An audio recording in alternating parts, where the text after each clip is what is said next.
NXT Worlds Collide. It's going to be NXT versus NXT UK with a hint of Raw and SmackDown now included. Going to go through the predictions on this video, but it's not just predictions. It's going to be double the pleasure, double the fun, because after NXT Worlds Collide predictions, it will be open forum to you all with a live Q&A. And just to say, we've had doubles already. It could even be double the trouble because I'm not on my own for this show. I'm going to be introducing my special guest very, very shortly. But before we do, we've got 5 matches that we'll be talking about for NXT Worlds Collide. Here is the match card you can look forward to this Sunday.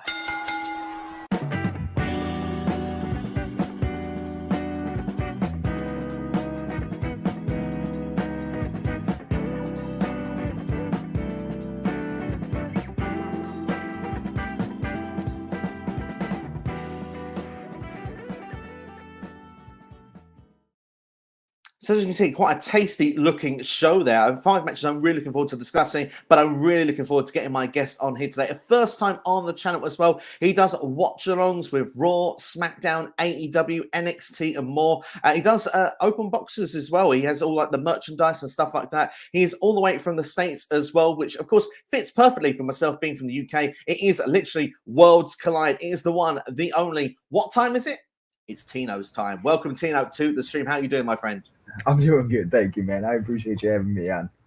It's great to have you on. We've been talking about doing the collab for a while now, and it's great we can finally get it together. And are you hyped for NXT Worlds Collide?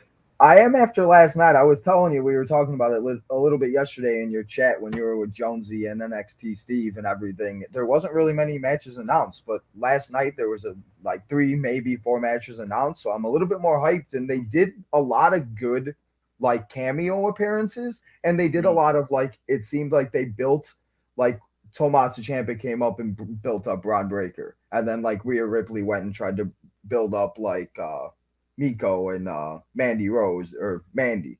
So it just seemed like they were like trying to get like the NXT people with the NXT people and the US with the US, you know what I mean? Yeah, so absolutely. It just means where they literally feels like the worlds are colliding now, you know what I mean? Where it's like they're obviously watching. I just thought it was really cool what they did last night. So. It was. I thought it was nice. They threw everything together, like you say, more recognizable names as well for those that watch Raw and SmackDown, to bring them there and see what they've done previously to what they've become. Particularly when you see like Gunther, for example, with the Intercontinental Championship, how well he done with the NXT title. The fact that he says to Tyler Bate, go and do that. It's a great way how they do that. And like you say, it did hype the show because there's not so much build with some of these matches. Perhaps more with the tag titles. They seem to have done a good program for a couple of weeks. But we've also, like we said, we've included Raw and SmackDown into this as well. So it really is Worlds Collide. It's not just NXT versus NXT UK anymore. We've got, I'm looking forward to talking about Carmelo Hayes and Ricochet. We've even got Nikki ASH and Doudrop on this show as well. Do you really think it adds the star power to this show as well, seeing some of them can't be on the Clash of the Castle show? Exactly. And that's the one thing that's funny, because after the show, an hour later, my friend texts me because he watches a little later because he like takes a nap and sometimes and stuff, whatever. But he said he's like, Triple H puts people in the perfect spot. And it's like, you know what I mean? Nikki and Doudrop really weren't doing anything, and now they have a spot that they maybe wouldn't have had. And Ricochet, what was Ricochet doing? Losing to, before Triple H came involved, he was losing to everybody. He was getting squashed and everything. And now he's going to be facing Carmelo Hayes. Is that a match that I never thought I'd want to see until Ricochet's music hit last night? I was like, okay, let's go. Because absolutely, that was something I wasn't expecting. It's a lot of, you know what I mean? We've had a lot of unexpected things happen. Like when like Johnny Gargano came out, I was literally looking at my phone because we were coming back from a commercial break. Watching the 3 hours raw sometimes, man. I tell you, it gets rough. But yeah, it just, you know what I mean? The excitement that is going in and everything. And the build for Worlds Collide hasn't even been that long. What has it been? 2.5 weeks? If that. Yeah. So I think that they've done a great job.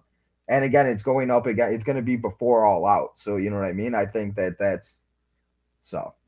I think it's smart placement doing that as well. I mean, maybe it clashes with the kickoff show that they'll have for All Out. I'm not sure, but certainly the fact that they're not actually going Worlds Collide in that way, I think, is a smart move at this point. All Out being one of AEW's biggest shows, but also looking at this, the star quality, it has potential. But some of these could steal the weekend. Like we said, we mentioned Ricochet versus Carmelo Hayes, but Tyler Bate as well has had some great matches with bigger superstars like Gunther in the past. We say Volta most of the time when we can, but obviously against Bron Breakker, who's had some great matches with Ciampa as well. So there's lots of things that can happen here. We've got unification matches as well. Weirdly enough, AEW had one just recently as well. So I mean, it's kind of all of it goes hand in hand. It's very exciting. And that was the one thing we really haven't mentioned. It seems is every title on on Sunday. I keep getting them confused between Clash and Worlds Collide. On Sunday, they are all unifying all the titles. Yeah. You know what I Yeah. mean? Is that what you were just saying? Maybe that's what you were just saying. Yeah, kind of to a point. But I must say, like, obviously, I don't watch as much NXT UK anymore as I used to. But what I would say is I've always loved the championship designs for that brand. I'm really disappointed to see that that brand is going to go and we're not going to see those championships anymore. We'll obviously get perhaps a bit of a difference with NXT Europe meant to become next year. But have you watched much of NXT UK previously? Have you watched? Are you a fan of the championship designs? Are you sad to see NXT UK go? Okay, so I do a lot, but it's hard because it's like I said, like we talked about earlier before we got like on air about the time zones. I never really understood the time zone, so I never knew when it was on. And then it was on the network. I would get so far behind that I started watching like the big matches. Like, oh, I meant to say I said Gunther Walter.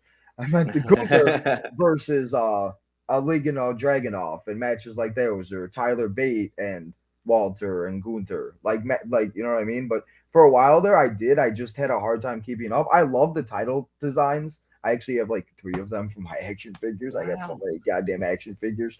But Amazing. yeah, I mean I've always watched it. I've always liked like the designs. I've never like kept up with it like I do Raw and SmackDown and NXT and AEW. But I've tried my best. It's just hard sometimes because I forget about like, and then sometimes I just get so far behind. That was why like when NXT was on the network and Hulu when it first started, I would get like 4 or 5 episodes behind because it was like an hour and I would just forget because I'm so used to like recording it. And it was just so nice when they put it on there. But I mean, yeah, I do. I know that was a long answer. Sorry. I talk a lot sometimes.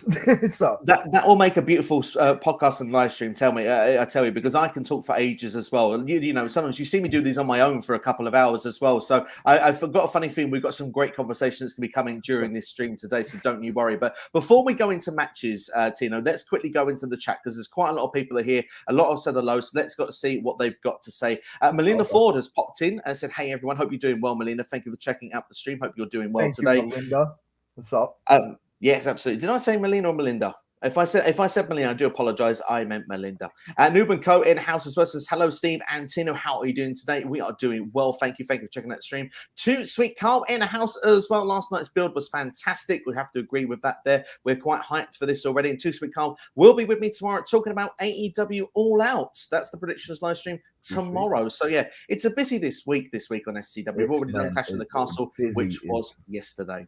I'm loving this, by the way. Martin says, "What's up, Steve?" And it's time. It's time. It's Tino time. Very Vader-esque. Love it indeed.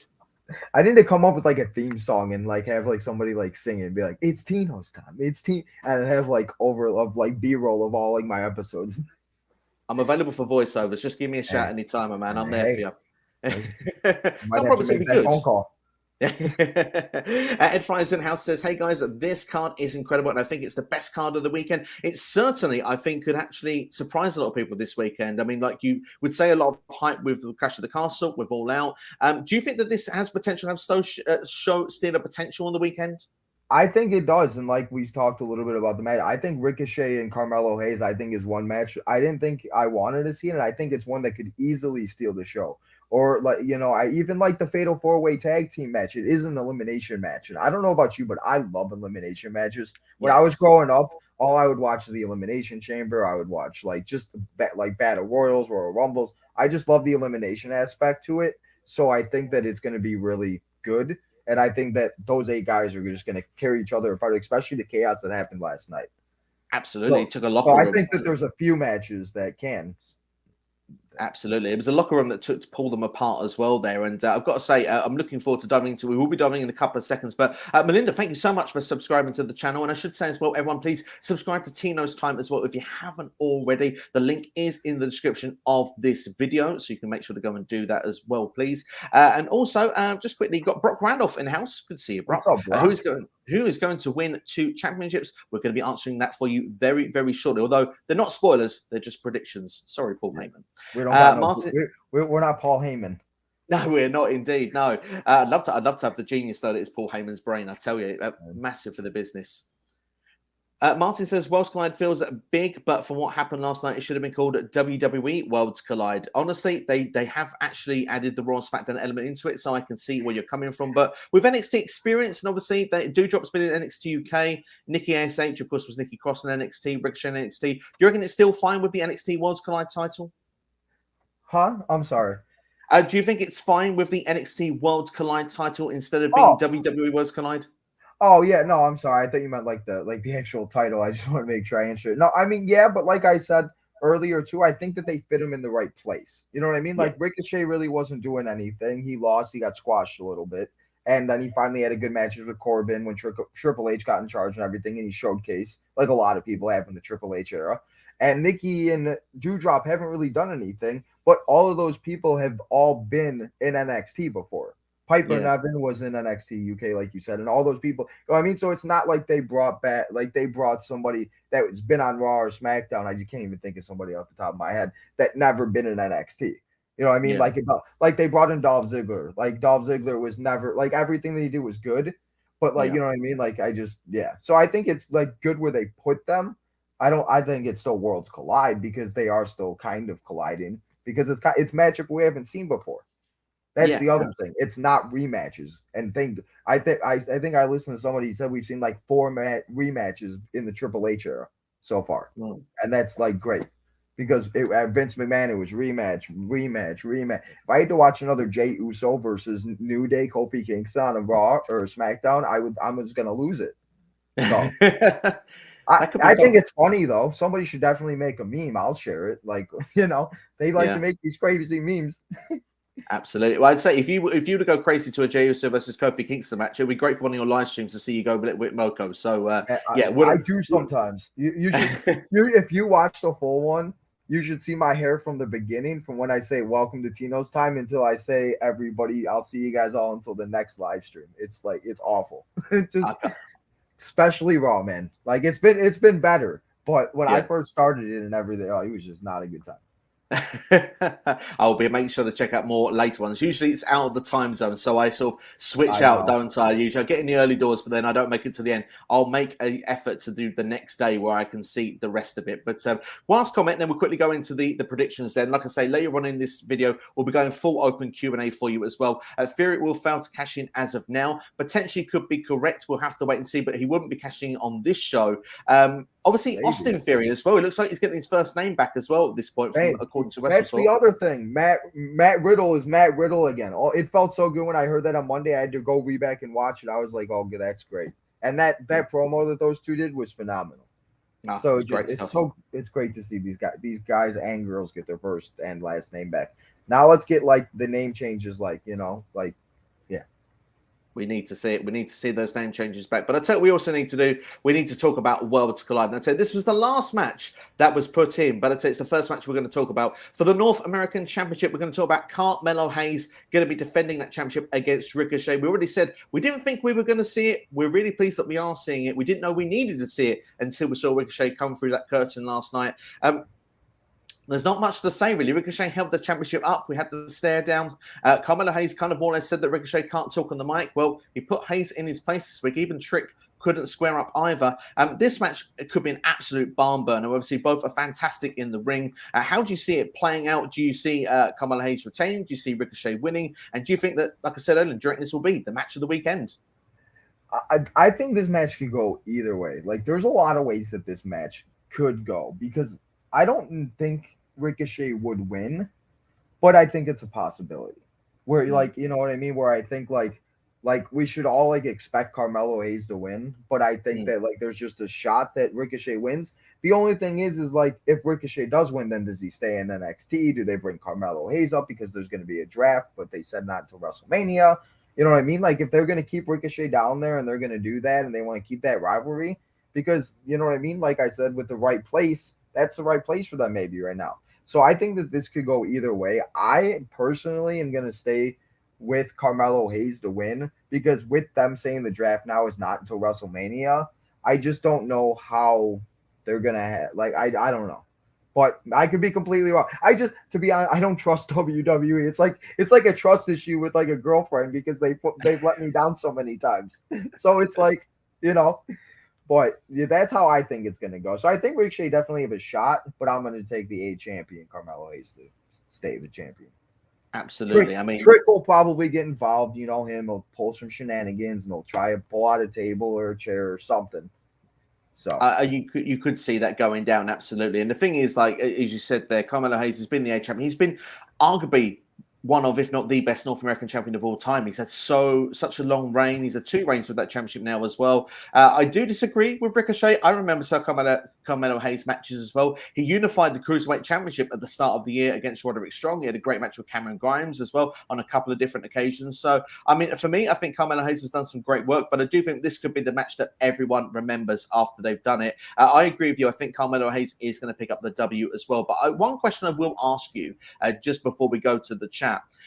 Ricochet, if he was to win, obviously we're now in the Triple H era, we're not in the Vince McMahon era, and like you said, perhaps trusting of what WWE may or may not do. We've seen the likes of Apollo Crews come down to NXT from a Raw and a SmackDown. Mandy Rose did it about a year or so ago as well. I feel Ricochet would stay on SmackDown now. I don't think he's going to be in NXT for the long term, but say he was to win that championship to create the buzz and he was in NXT for a few weeks, would you be against that idea? No, I mean they did it with Dolph Ziggler, and I mean as like much as everybody described and like complained about Dolph Ziggler winning and being the NXT champion and everything, like and he did like good and he did like certain things that help Bron Breakker. So it's like if Ricochet stays down there, he wins, he has a moment at Worlds Collide, because maybe it's time we put a name and we remember Ricochet for what Ricochet is and not remember what Vince McMahon did to him and squashed him and didn't defend the title and was sitting in catering while he's Intercontinental Champion. And maybe this is Ricochet's time to have a big moment, a big win, a big weekend, and show everybody I'm Ricochet. You know what I mean? And maybe that's what it is. And maybe they do call up Carmelo Hayes. Maybe that is what happens, because I'm sure we are going to see a couple more call-ups if they are going to wait till WrestleMania, because they don't really need a draft right now if they're going to like put people in, like, you know what I mean? Like they brought Gargano back and now he's feuding with Austin Theory. It's like if they do that where they put him in the right, like Triple H, like I said earlier, just put him in the right place. So I think that it's a possibility, and I would not be against it at all if Ricochet wins the North American Championship. No, I wouldn't be either. And like you said there, it's all about the placements. I agree. They probably don't need a draft as much when you've got all these returns happening. If we call a couple of people up, like you said, it's a possibility that could happen. One thing, and last thing I'm going to say before I go to the chat about this is there's all these rumors about saying wanting like a more of a black and gold NXT again. Well, I tell you what, if anything feels like NXT TakeOver, this match certainly has that buzz and feel about it. Give it 15, 20 minutes. It could have that feel of old of what we've seen of NXT Brooklyn's and Toronto's and Portland's and all these different places they've done it in the past. Awesome. Like, we could get that feeling once again here, and I'm very much looking forward to it, even if it's with a multicolored logo. Yeah, I mean, hey, NXT 3.0. Let's do it. Exactly. Let's do it indeed. Martin Creo says, I know Tino is really sold on a Hornswoggle return. There must be a hidden secret in this. Steve, it's so funny. Because I did my collection episode earlier and I was rearranging something. It's so funny that he says that because I actually just put Hornswoggle right here. Amazing. So it's so great that he said that. But yeah, of course, we'd always love to see Hornswoggle Dylan return to the WWE. Man, imagine if his head popped out again. It would be so funny. It would be. The time with Selena Vega in the Rumble a couple of years ago really had me laughing. That was genius the way that was done, because I didn't see it coming. Usually you can see it coming. Like, and that's the thing. Like, we haven't seen a lot of things coming lately, and I think that's why wrestling has been so good, especially for all of us that have like the YouTube channels and do all of this. There's just been so much excitement around it because we don't know what's going to happen in any promotion. Everybody's showing up everywhere. People are being removed, like drama backstage, people fighting. Like, it's crazy. It's a jam-packed time. That's all it is at this particular moment. Underground Temple plays in-house as evening, lads. I'm packing for Clash at the Castle. Hope you have a fantastic time. And thank you for popping in the stream as well. He goes on to say, Tino, Bate, Ricochet, Gallus, Blair, Davenport will become new champions. That would make NXT 2.0 change to NXT Black and Gold. We can all hope. Certainly we have the NXT UK taking over a lot of the show as well, if that was to go down. But we'll be giving our predictions to a lot of those matches as we go through. It'd be unfair for us to comment on all of those in one go right now. Can't give them away too early. Absolutely. This is the selling point of the video at this second before we get to that Q&A. Anuba says Carmelo for the win for the A champ. Melinda Ford saying as well Hayes will win. Martin Carrera here saying that I'm going for Carmelo since they probably would want him to have a lengthy reign with it. And if he is the A champ, once he loses the title, that's when he goes up. And he thinks as well that this match is going to be a barn burner. The only last thing I would say is he could be called up afterwards, or he could be the one to take it from Bron Breakker if he doesn't lose to Tyler Bate, or could be the one that could be. Could you see Carmelo Hayes as the top guy in NXT before being called up with an NXT championship, let's say? Honestly, I think it's just what happens on at Worlds Collide. I don't. That's the one match I don't know who's gonna win. I'm still deciding. Like, I'm doing my preview show for that tomorrow, and I still don't know which way I'm going with that match. I kind of have an idea on every other one, but I don't know. Because if Bron Breakker loses, then could Bron be called up? And then, you know what I mean? Yeah, it could be. Anything can happen these days. It seems to be, natural that the surprise element is always there. So let's see what's going to go down. I mean, for me personally, Worlds Collide here, and with these matches, there is a lot of interesting factors. And I've got one I really want to talk about our next match now, which is for the NXT Women's Tag Team Championships. Let's not forget about the main roster ones for a minute. We've got Katana Chance and Kaden Carter defending against Nikki ASH and Doudrop. Of course, two ladies from Monday Night Raw. We said they've got UK, the residents from the UK, of course, both from Scotland. They both come here to be a part of this show here to go for those championships. Some would say that this may be a foregone conclusion because Chance and Carter, they said they had no challengers, they had no one to face, and at this point they probably wouldn't take on the Raw or SmackDown Women's Champions because of the fact they just crowned them. But what if, and I'm just throwing a fantasy booking idea out there, and I can't take full credit for this, by the way. I did see this on Wrestle Talk earlier, so I'm not going to take credit. I'm going to give a shout out to Ollie Davis. I thought it was a fantastic idea, so I want to share it with you, Tino. What if Nikki ASH and Doudrop were to win the championships, be around NXT for the time being, but come around Survivor Series time? You have the Raw versus SmackDown element, but you actually unify those NXT Women's Tag Team titles with the Women's Tag Team titles, and the Women's Tag Team titles become going across all three shows like they originally were supposed to. You know, we had them where they were for Raw, SmackDown, and NXT. In recent times, we've had them not go to NXT, but Triple H is in charge now. Maybe NXT could be involved. Would that be something you'd be okay with seeing? Actually, at some point, a unification match with the women's tag team titles at Survivor Series with, say, a Doudrop and Nikki ASH against, I don't know, maybe a Sasha Banks and Naomi, or we could even get them into the mix, saying they're the uncrowned champions to whoever's the champions on Raw and SmackDown at the time, whether it's Raquel Rodriguez and Aaliyah even.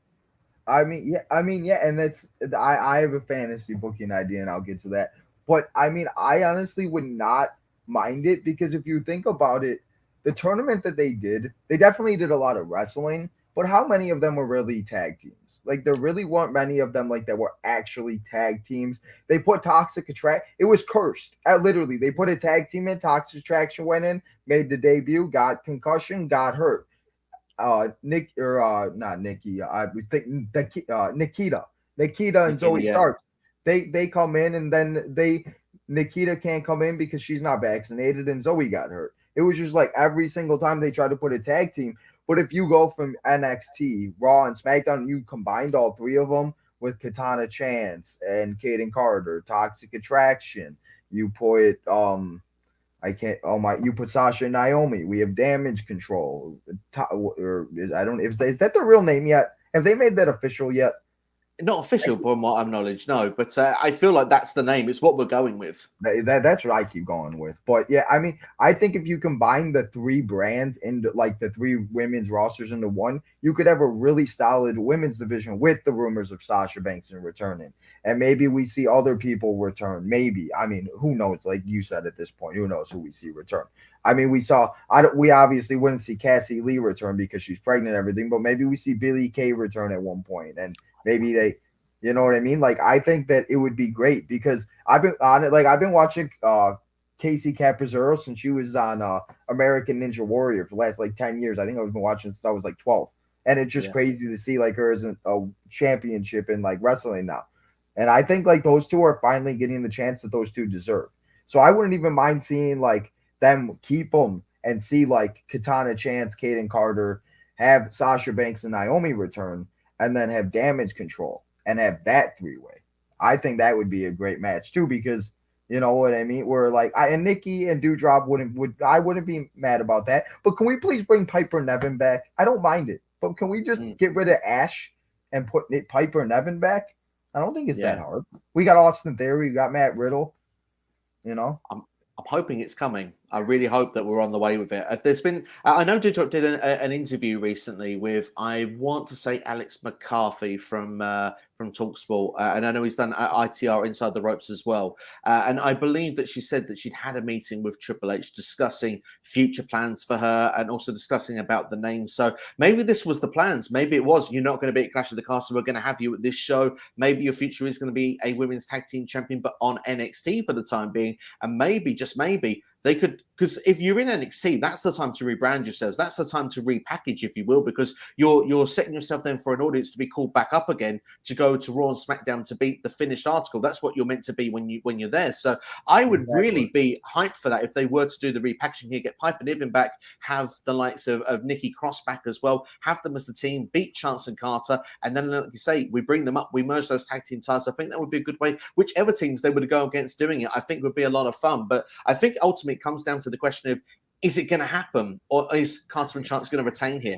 Exactly, and that's the thing. Like, I want to stick with them, and I'm gonna stick with like my gut, because every time I go against my gut, I seem to like go the wrong way. So I'm gonna stay with Katana Chance and Kaden Carter to win, but I think it is a possibility to see them Nikki and Dewdrop win, possibly. Why do you feel different? Do you see Nikki and Dewdrop winning this? I'm more tempted than I should be. This should be a foregone conclusion. Carter and Chance, they waited so long, by the way. And I know NXT, when we'll watch this back, he said, the one proper tag team that's been at NXT for such a long time and never won a tag team title was Katana Chance and Kaden Carter. They were there for ages, never got a look in, always overlooked. They finally got a run with these championships. I suppose it would be criminal for them to drop it at the first hurdle, the first sort of premium live event they get on. So I think it's the right thing they retain here, but that idea of merging those tag team titles is something I'd like to see. And I do think this match for me, I'm really excited about it, because I think if this was Nikki ASH and Dewdrop, I've been disappointed how they keep losing on Raw and SmackDowns. Like, I keep thinking to myself, they should be doing better. They should have more opportunities, because they're very talented females. Yes, I'm not a fan of the gimmicks, but I'm a fan of the ring product and what they could do together as a team. But put them here in NXT, and I feel like there's a possibility that this isn't such an obvious result. But I will go with you. I'm going to go with my head over my heart here, and I will go with Carter and Chance. I think it's the sensible move to do on the predictions. Yeah, and one thing I just feel like on NXT last night, they felt more serious. You know what I mean? Where like they feel like they come out and they're not like, I'm a superhero. You know what I mean? Like they come out and like they look like I thought like Dewdrop was gonna say like, I'm Piper, and like bash her with the microphone or something. Like they just felt a little bit more serious. And like that, and like that's the thing, like I've noticed a lot with doing my live streams, especially because I've been doing, I always did like preview shows and recaps and everything. But there's a different audience for like NXT, Raw, and SmackDown, where there's a lot of people that don't like NXT, but they love Raw and SmackDown. They love NXT, but they hate Raw and SmackDown. So it's just very like, you know what I mean? Where like somebody like Ricochet goes down there, they're like, who's Ricochet? I don't know who Ricochet is. And now they're like, damn, you know what I mean? So it's just something where like, yeah. It's absolutely, and that's the thing. It's exposing new audiences to superstars. I mean, when people come from NXT, not everyone that watches Raw and SmackDown knows who these people are. And like you say, if there are some people that feel NXT is the best show, can't watch Raw and SmackDown. Raw's too long, and SmackDown under, maybe things are changing now. Trips is in charge, but I think you've got a fair point with what you say there. Is there anything you'd like to add before we go to the chat? Well, one more thing about that is like about like the difference too is like Karrion Kross coming back. Like me is watching Karrion Kross since NXT. Like I thought that was the most like awesome way to debut him with Scarlett and everything that they did that. But then I went on and I saw a lot of people, oh, well, what was that? Who was that guy? Who was it? And it's just like, you don't know who Karrion Kross. But then it was like, obviously, you know what I mean? Like they didn't see him on NXT. And then they didn't see that he got released and everything. So, but that was just something else I want to mention before I forgot. No, absolutely. No, I think it's a fair point that you mentioned indeed there. But let's see what the chat has got to say. Melinda Ford says that Chance and Carter will win. That's the prediction there for us. Underground says, I would actually bring Cedric Alexander to NXT, and that would be the final person for the main roster to go down there for a while. Interesting because Jonesy had a different proposition, which I suppose I could bring that question up now actually and get your take on it, because Jonesy actually asked about, do we see anyone turning up as a debut on the show? And he would actually think it'd be massive if Dijakovic was returned to NXT on this show. What would be your thoughts on either of those going down? Do you think NXT could do with a few people from Raw and SmackDown? And if so, are these the right sort of people that are being suggested? I would love to see Dominik Dijakovic come back. We've seen him as T-Bar for way too long now, and he's been off TV for a while. And I don't know if you saw that report. I think he also had a meeting with Triple H, or he had a sit down or something, and they talked about him bringing back the Dominik Dijakovic character back. And this would be the perfect way to bring him back, because he was in NXT. He had that great rivalry with Keith Lee. Even I wish we could bring Keith Lee back. I wish we could take him away from NXT, you know. Triple H tried, but then he got yelled at by Tony Khan. So, like, I think it would just be great. Cedric, like, speaking of Cedric, why don't they have Cedric and Shelton be a tag team? And, you know, obviously they tried that before, but have them be like the Hurt Business's heels and take them more serious. They're just sitting in catering doing nothing, and you always need tag teams. And it looks like, I mean, I don't know who the hell is going to take the tag teams off of the Usos. It might be Kevin Owens and Sami Zayn. I know that's all of our fantasy and dream booking is Sami Zayn coming back as a face and everything. But I think that would be great, especially Dominik. I love Dominik Dijakovic. I play with him in 2K just because I miss him so much. The guy is a beast. He's an animal. Yeah. I used to really enjoy Dijakovic as a character. I'd love to see him come back. Cedric Alexander is a great shout as well. I know he's got the team now with Mustafa Ali as well. The Heart and Soul used to be a 205 Live, right. Of course. That's right. I forgot about that one. They've been teaming for a little bit. Well, they've not been on TV, but I mean, those are both fair shouts there. But I think, Jonesy, to answer your question, I don't know if there will be debuts coming in via this way, but the fact they brought a few names here makes me feel that we'll have them. But if they were to bring one back, I think Dijakovic would be the one I'd want to see back. Would you feel like you would probably feel the same there, Tino? Yeah, and I mean, there's so many people. Like, I don't even know. Like, we've heard reports of like Bronson Reed. We've heard reports of Braun Strowman. We've heard reports of so many. Like, I could show up to W. Like, come on. Like, I could show up at Worlds Collide at this point. Like, there's, like, you know what I mean? Like, just anybody could show up right now, and it's like the unpredictability where there might be somebody that we're not thinking about right now that's going to show up on Sunday while we're watching. We're going to be like, oh my God, how did none of us think about this? Or maybe somebody already mentioned, we just haven't seen it. I can't think of anybody, but I mean, you know, I want to know when Santos Escobar is showing up to SmackDown. Maybe they wait a little longer, but I want to see Santos and I'd love to see it as well, mate. Maybe after Clash, maybe it's a fresh slate, it's a fresh start. Yeah. Going to Extreme Rules would be a good place. Well, you mentioned Bronson Reed. It's usually a good chance to at least give him a shout at least once in the video with his inside sources. Mr. Tom Colhue, even in the house, is even in the chat as well. Good to see you, Tom. And he said, with Bronson Reed, he actually said, with Bronson Reed, aka Jonah, was still doing dates currently in New Japan, but once those are wrapped up, he would be free to come back to WWE if the interest does maintain. And I think he even said potentially NXT would possibly beat the Destination. Tom, correct me if I'm wrong with your report that you gave on your Monday live stream, but I'm pretty sure that's what he said. So it'd be interesting to see if that would be the case, but we have to agree there are some exciting match options. And I think if there is a time, Tom, to check out Worlds Collide and NXT, I think this could be the show to bring you in. It could very well be. We'll quickly go back up to some other chats because I've got a few others in there that I don't want to miss and lose in the lineup that we've got here. Underground saying Apollo Crews, Ricochet, Roderick Strong, Tyler Bate, Wesley, Cameron Grimes.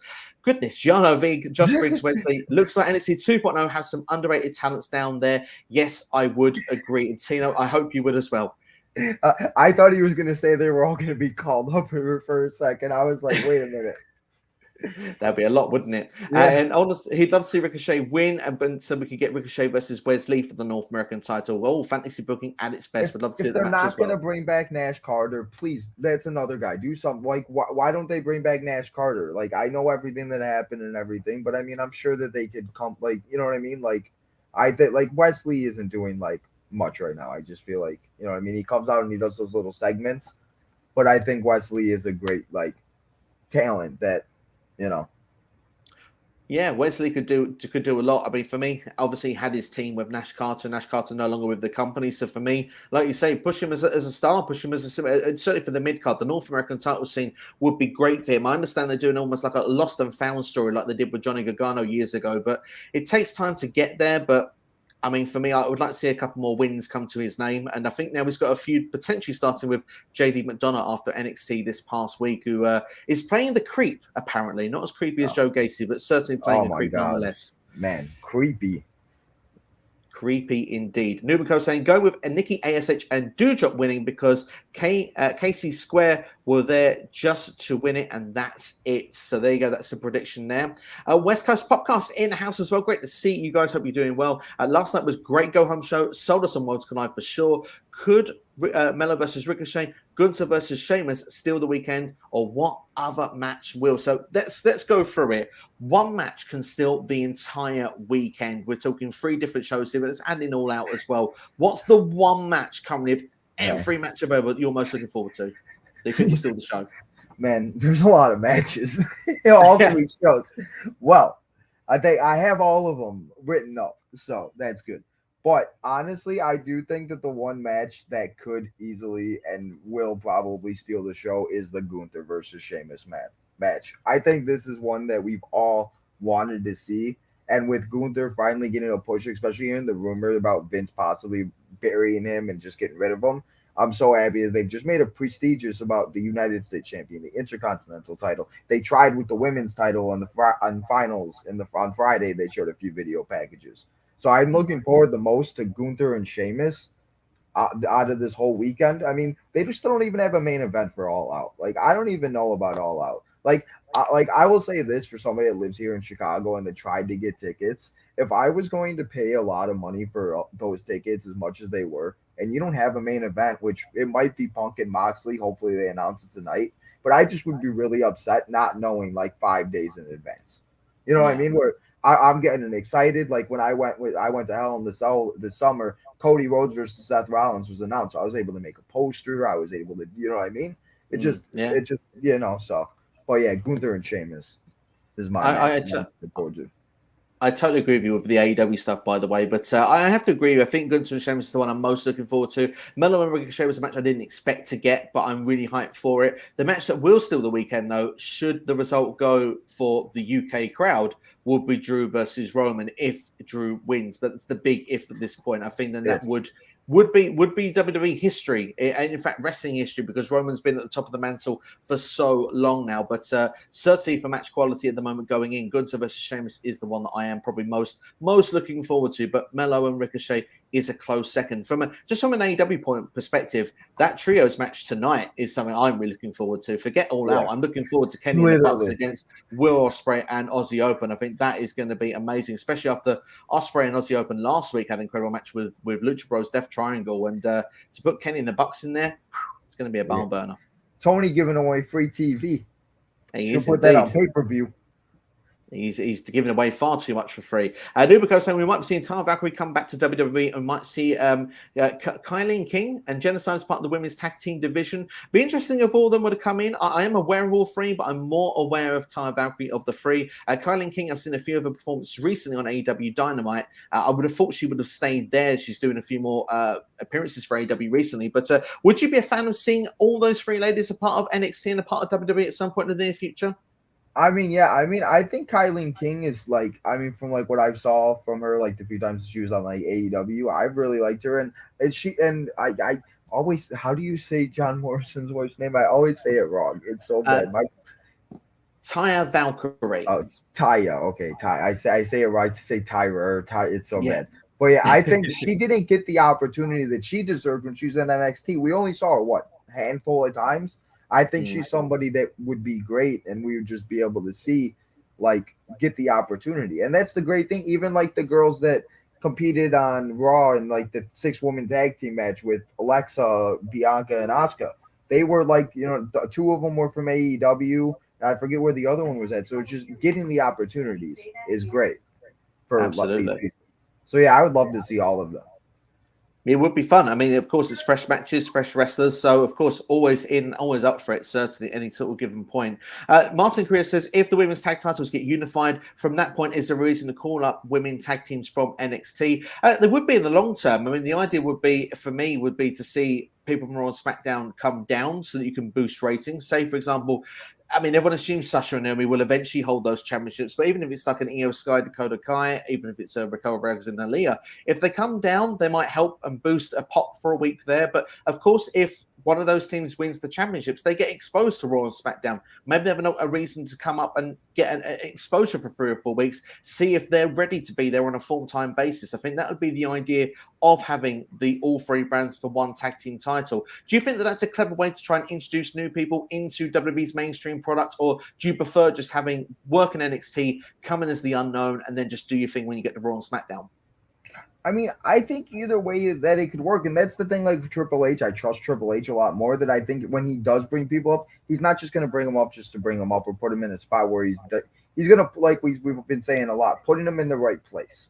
And I just feel like he's not going to like put them in a place they don't feel comfortable with, or maybe they don't want, like, you know what I mean? He's going to like put them like they just trust him. So I think like it would be great. Like I just Absolutely. No, I totally agree. Totally agree.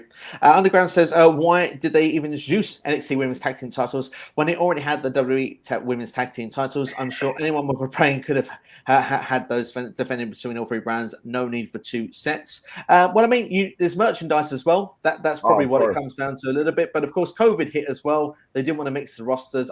That's what I'm going to put it down to. It's speculation on my part why saying that. But obviously, they did try to be a bit more, you stay in the brand, you stay in your lane, because before there was a pandemic, NXT was getting a lot more involved with Raw and SmackDown. In fact, they were even a part of the Survivor Series that year before the pandemic. So I suppose the question is, now that Triple H is in charge, could we start seeing a bit more of interaction of NXT with Raw and SmackDown once again in the future?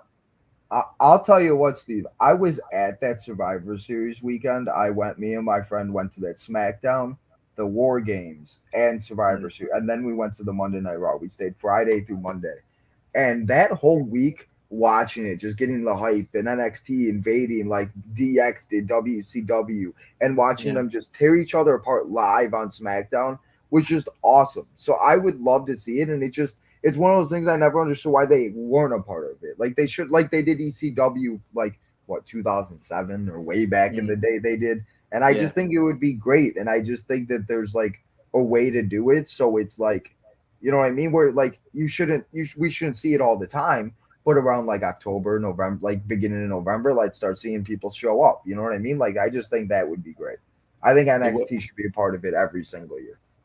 Absolutely. I mean, if they do War Games the night before, then I kind of feel like, okay, fair enough, because obviously when they were a part of that, did that the night before, and then they won Survivor Series, I kind of felt, oh well, they've done that the night before, like they seem more beaten up than everybody else. But if they don't have that, then I think certainly I'd be more in favour of seeing them there. But it does feel like that they're already going with Raw and SmackDown only, with judging by the logo. It's got the blue and the red, hasn't it? It's not got any gold or any multicoloured colors coming into it. So I think it is going to be just Raw and SmackDown currently at this year at this current stage. But Martin says, if Doudrop and Nikki were to win, what else can Katana and Kaden do after that? I guess they would go to a Raw or SmackDown, because now they've got women's tag team titles and they've thrown together some teams. Maybe they could do with some actual tag teams.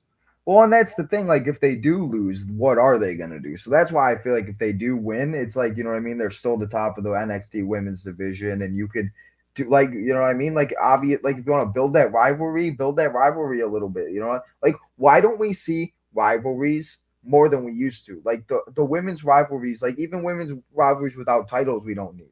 Like there's you know what I mean? Like there's just so many things I think that we don't need to see just a one match sometimes. If you build a rivalry, like I want to see it like 3 times. Like we could watch Seth and Cody fight 7 times because they built the rivalry amazing. So I just think that, you know, No, I can see what you're saying there. And like you say, it's building those rivalries, building those feuds, and making things feel more important. And that's a good thing to have in our wrestling. It always elevates what we're watching each and every week when we get that. So I'm all for that as well, personally. Underground saying, how long is Bronson recontracted with New Japan? Him in NXT would be awesome. I believe it's his current set of dates that he's aligned with. I don't think it's long term. I can't remember exactly Tom's report that he said, but say if they're doing the G1 and stuff like that at the moment, I think he's wrapped up with this after that, we'll see. And I imagine it's probably by the end of the year, but that is pure speculation on my part. But we'll have to wait and see as it goes. Linda says AEW has said there'll be lots of debuts at All Out. Underground even saying that all debut wrestling. You got to love that. And Nubico says a lot of people want Asuka to go back to NXT because it would change up her character. I know a lot of people hate her face character because it's not serious. I mean, Tino, let's get your take on Asuka quickly, and then we'll go on to the next match because I don't want to. We're going to keep with. We'll do lots of these questions later on in the stream. We should get the NXT stuff wrapped up as well. But what are your thoughts of Asuka? Does she need to go to NXT? Are you happy with the character, face, Asuka? What's your feelings? I loved NXT Asuka. NXT Asuka was my favorite. And when they first brought her up, that was the one thing I didn't like. It's like they built her up a little bit, but then she lost to Charlotte, and they kind of built up her like undefeated streak in a little bit and everything. But then it's just like after she lost, she really didn't do anything. And like she's funny and like everybody wants to with Asuka and everything like that. But I love like the serious characters. Like I've always just loved like the people that like make it feel real. Like I don't want to like the people that like do the jokes are funny, and like there's just certain people that like, you know what I mean, like that we remember like for the jokes and everything. But I just like there's people that are so serious, and then they try to turn them into like this person that maybe they're just not good on television for. And I'm sure like that's how Asuka is, and that's fine. But like, you know what I mean? I really love the NXT Asuka, and I would not be like mad with it, but I just would personally rather see the Asuka like NXT. I've just at this point accepted with what WWE does. They do what they do. It is what it is. So I just hope for the best. And if something great happens, I'm like, awesome. Yeah, absolutely. You can't these days. I mean, as I've said to Noob recently on a few streams, I'm fine with the current Asuka that we have on TV. I think the break of TV did her well. And I've actually enjoyed a number of the programs she's done since coming back. But obviously, NXT Asuka, that was, undefeated and could take on all comers. That was my favorite Asuka, and Noob knows that for sure. And I'd love to see that character come back, but we'll have to wait and see. But certainly, I would keep her on Raw SmackDown. She's too big a name to go back to NXT at this point, in my opinion. Yeah. Rather bring that character to Raw and SmackDown. Now, Randy and Underground, you both mentioned this in here. Malachi Black apparently has asked for his release from AEW. Can we get a source on that, just so we can see where that's come from? Who has broke that news? Because if that is big news, and it'd be interesting if it would be granted, but until we know a source, we can't see if it's legitimate or not. But in the meantime, what we'll do, Tino, is we're going to go and talk about our next match, if you don't mind. Let's talk about the Fatal 4-Way Elimination Tag Team Championship match, the unification as well of the NXT and NXT UK Tag Team titles. They're pretty deadly. Creed brothers, Jensen and Brooks, and as well as that, Gallus as well. This has been a barn burner of all these teams. Literally, they've had to be pulled apart by an entire roster here when it comes to these four teams. I feel this could go any way with these teams. I think this is probably one of the most unpredictable matches on the entire card. Have you enjoyed the pull aparts with these guys, and how do you see it playing out? I loved last night. Like the chaos last night was just awesome. Just like everything that was going down. And I didn't even know this match was like officially announced until like a little bit after NXT went off air. I don't think they officially announced it right away. I don't think so. I forget. I lose track on days at this point. But yeah, I just love the chaos and everything that I didn't think they were going to make it an elimination match. And like I said, like while we were off and everything and talking earlier, I love elimination matches. So I think the elimination aspect just brings it, because I wish they would do it where, I know the matches would go a little bit too long, but I wish they would do it where like one person of the team member could fight off like 5 guys. You know what I mean? Like one person gets eliminated, the other guy could try to win for his team instead of both guys being eliminated. But I love the elimination aspect for this match, and I know they are unifying the titles. So that's the one thing that kind of just is taking me, because if it was just for like one title, I'd kind of have a better way of like picking. But I am going to go in the end with the Creed brothers. I love the Creed brothers. Me and Brutus for some reason, I don't know if he like sees it or if he's on Instagram all the time. He always likes my stuff when I like tag him in it on like NXT, like on like my previews, or if he wins the title or whatever. So I've always loved Brutus, and I've loved like how much they've grown and everything, because when they first came out, I'll be honest, I was like, these guys are like high school wrestlers. What the hell are they doing? But they've just really impressed me. And I'll be like, while we're talking about this, man, why do Brooks and Jensen have the NXT UK titles? Like, they're not even like in the UK. They're like, I know they had like that match and everything, but like Pretty Deadly, it should be or Gallus. Like I think like Gallus is like a team like I love the factions too. Like I don't know if you've noticed a lot like the damage control, the Gallus. Like there's it seems to be a little bit forming of more factions, and I loved when there was factions. That's the one thing I do like about AEW. Where there seems like to be a little bit of more factions. But yeah, I'm gonna go with the Creed brothers in this one, dude. Winning, absolutely. I like a few of the things you pointed out there. I like the idea of having like these factions. I think that it just adds easy storytelling, gang warfare. It was always fun watching the Attitude Era, ruthless aggression as well. And I've got to say also that like when you mentioned there about the likes of elimination matches, yeah, I think it's fun. I think it adds a definitive winner aspect. So I think that's always quite good as well there. And just to say very quickly, just before I give a prediction here, Silk says no official rumors for Malachi Black. It looks like Twitter rumors. Evening, gentlemen. Evening. Hope you're doing well. And yeah, it's good to see you, my man. And yeah, literally, when apparently, are you saying check? Is it Underground says? Did you check Fightful? Is it on Fightful then, Underground? Because that would definitely give us a lot of help to know where it's come from. We'd be very helpful with that. I'll look while you're going through the comments. Awesome, man. Awesome, man. There appears to be Worlds Collide going your end as we speak. Oh, it's. Yeah, my sister had my sister's moving, and I think my mom just came home, so I think. Yeah, no problem, no problem at all. I was hoping you couldn't hear him. I was like, hopefully they can hear him. Don't you worry, man. Don't you worry, my man. It just sounds like animals are the best things in the world, man. Literally, got a lot of love for animals, so don't you worry about that. Yeah. But she tries to voice me during the live streams every once in a while. It's so funny. She'll be like, I'm just like, oh my god.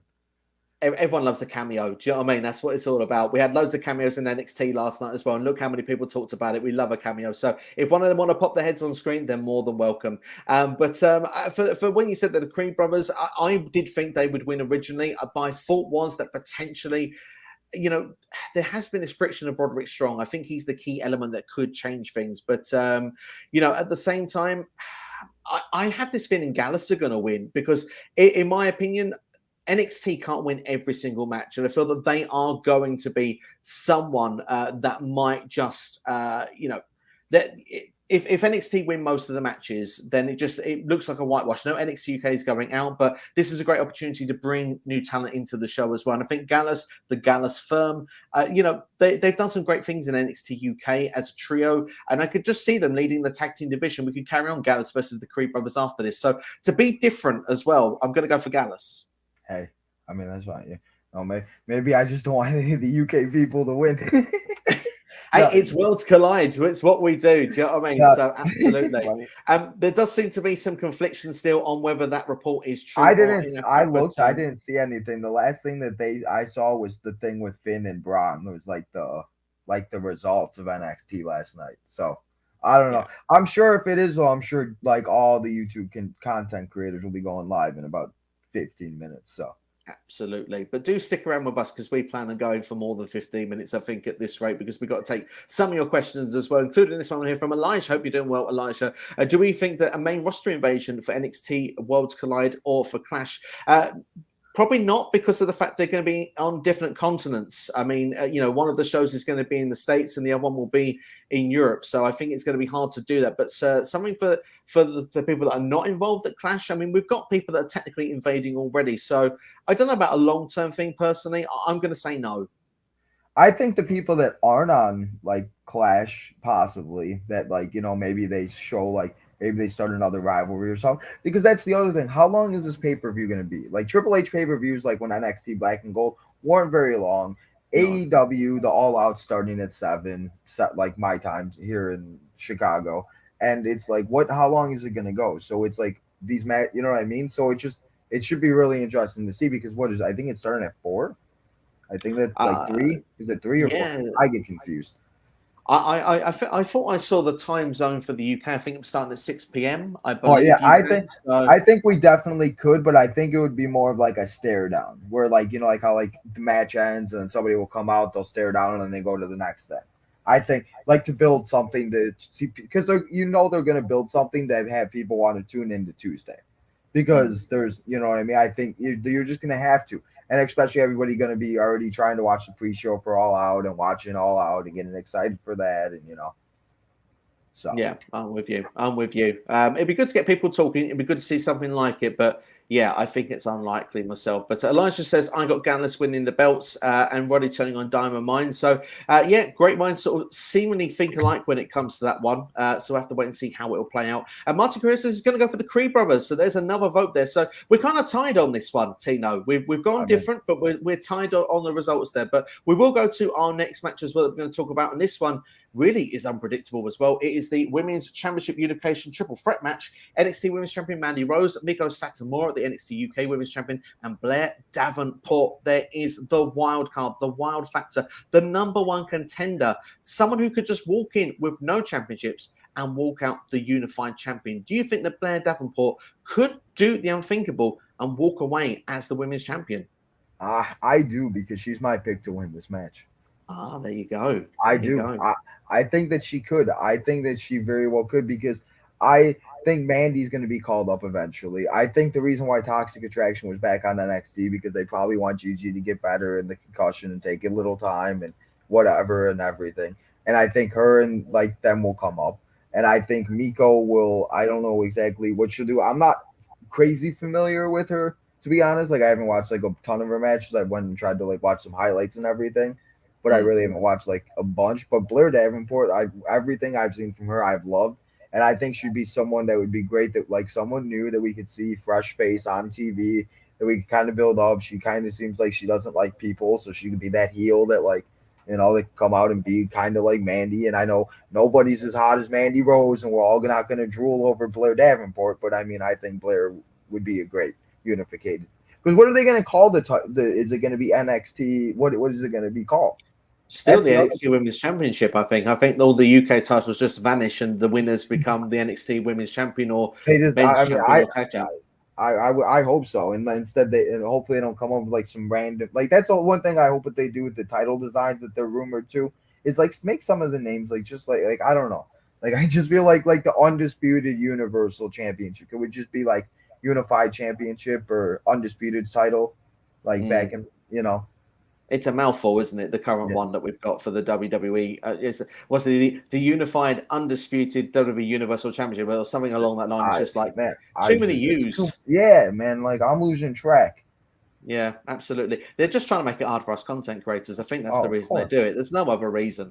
They just want to laugh at us. That's pretty much the gist. But I agree with you. I think there's a chance. Obviously, I don't see Meiko winning because she's someone that's going to be involved with NXT Europe when it comes around. But Mandy Rose, I have this feeling that with Shayna Baszler really stood out to me. I was thinking myself, Blair could be the one with the wild card factor, but you know, Shayna saying, Mandy, you need to win this or your championship run means nothing. Unless they're going to do Mandy versus Shayna on SmackDown, which I don't think is going to happen yet. I just think that Mandy just might have a little bit more left in the tank before they call up Toxic Attraction. You made a great point with Gigi Dolan as well. They look to be feuding.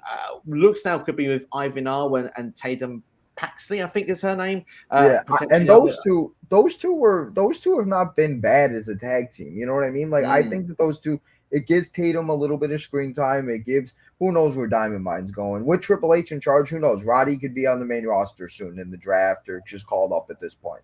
You know what I mean? Like, especially the way that nobody in Diamond Mine seems to want Roddy anymore, and he's walking around with his hoodie on. Maybe he's Dexter Loomis's little minion or something. Have him put his hood up and help Dexter. I mean, you know, Dexter's who's Dexter gonna kidnap next? Well, let's not get the chat started on that again after last time. Yeah, right. My bad. Rewind. Went for about 20 comments. Feel free to throw in your suggestions. If Dexter's watching, you never know. He's currently following The Miz on a weekly basis, but he could always change his tune. Yeah, absolutely. Have you watched Miz and Mrs. before? I haven't, no. Oh my God. So Mrs. family is just amazing. So they're just the greatest. And Mrs. mom and Maurice's mom are like just two peas in a pie, and they just walk around and they just act like they don't know what's going on. And they would just, I was thinking about it. As soon as I saw Dexter in the car, I'm like, please don't go after Marshall. But then she might like it because she's like crazy. Like she was helping the Miz dance, and she's like trying to touch the Miz. The Miz is like, "Don't touch me!" Like I'm like, I'm like, oh my God, I'm like, this is ridiculous. So yeah, but yeah, I think it's great. I love that. That's funny. I can't wait to see where that goes.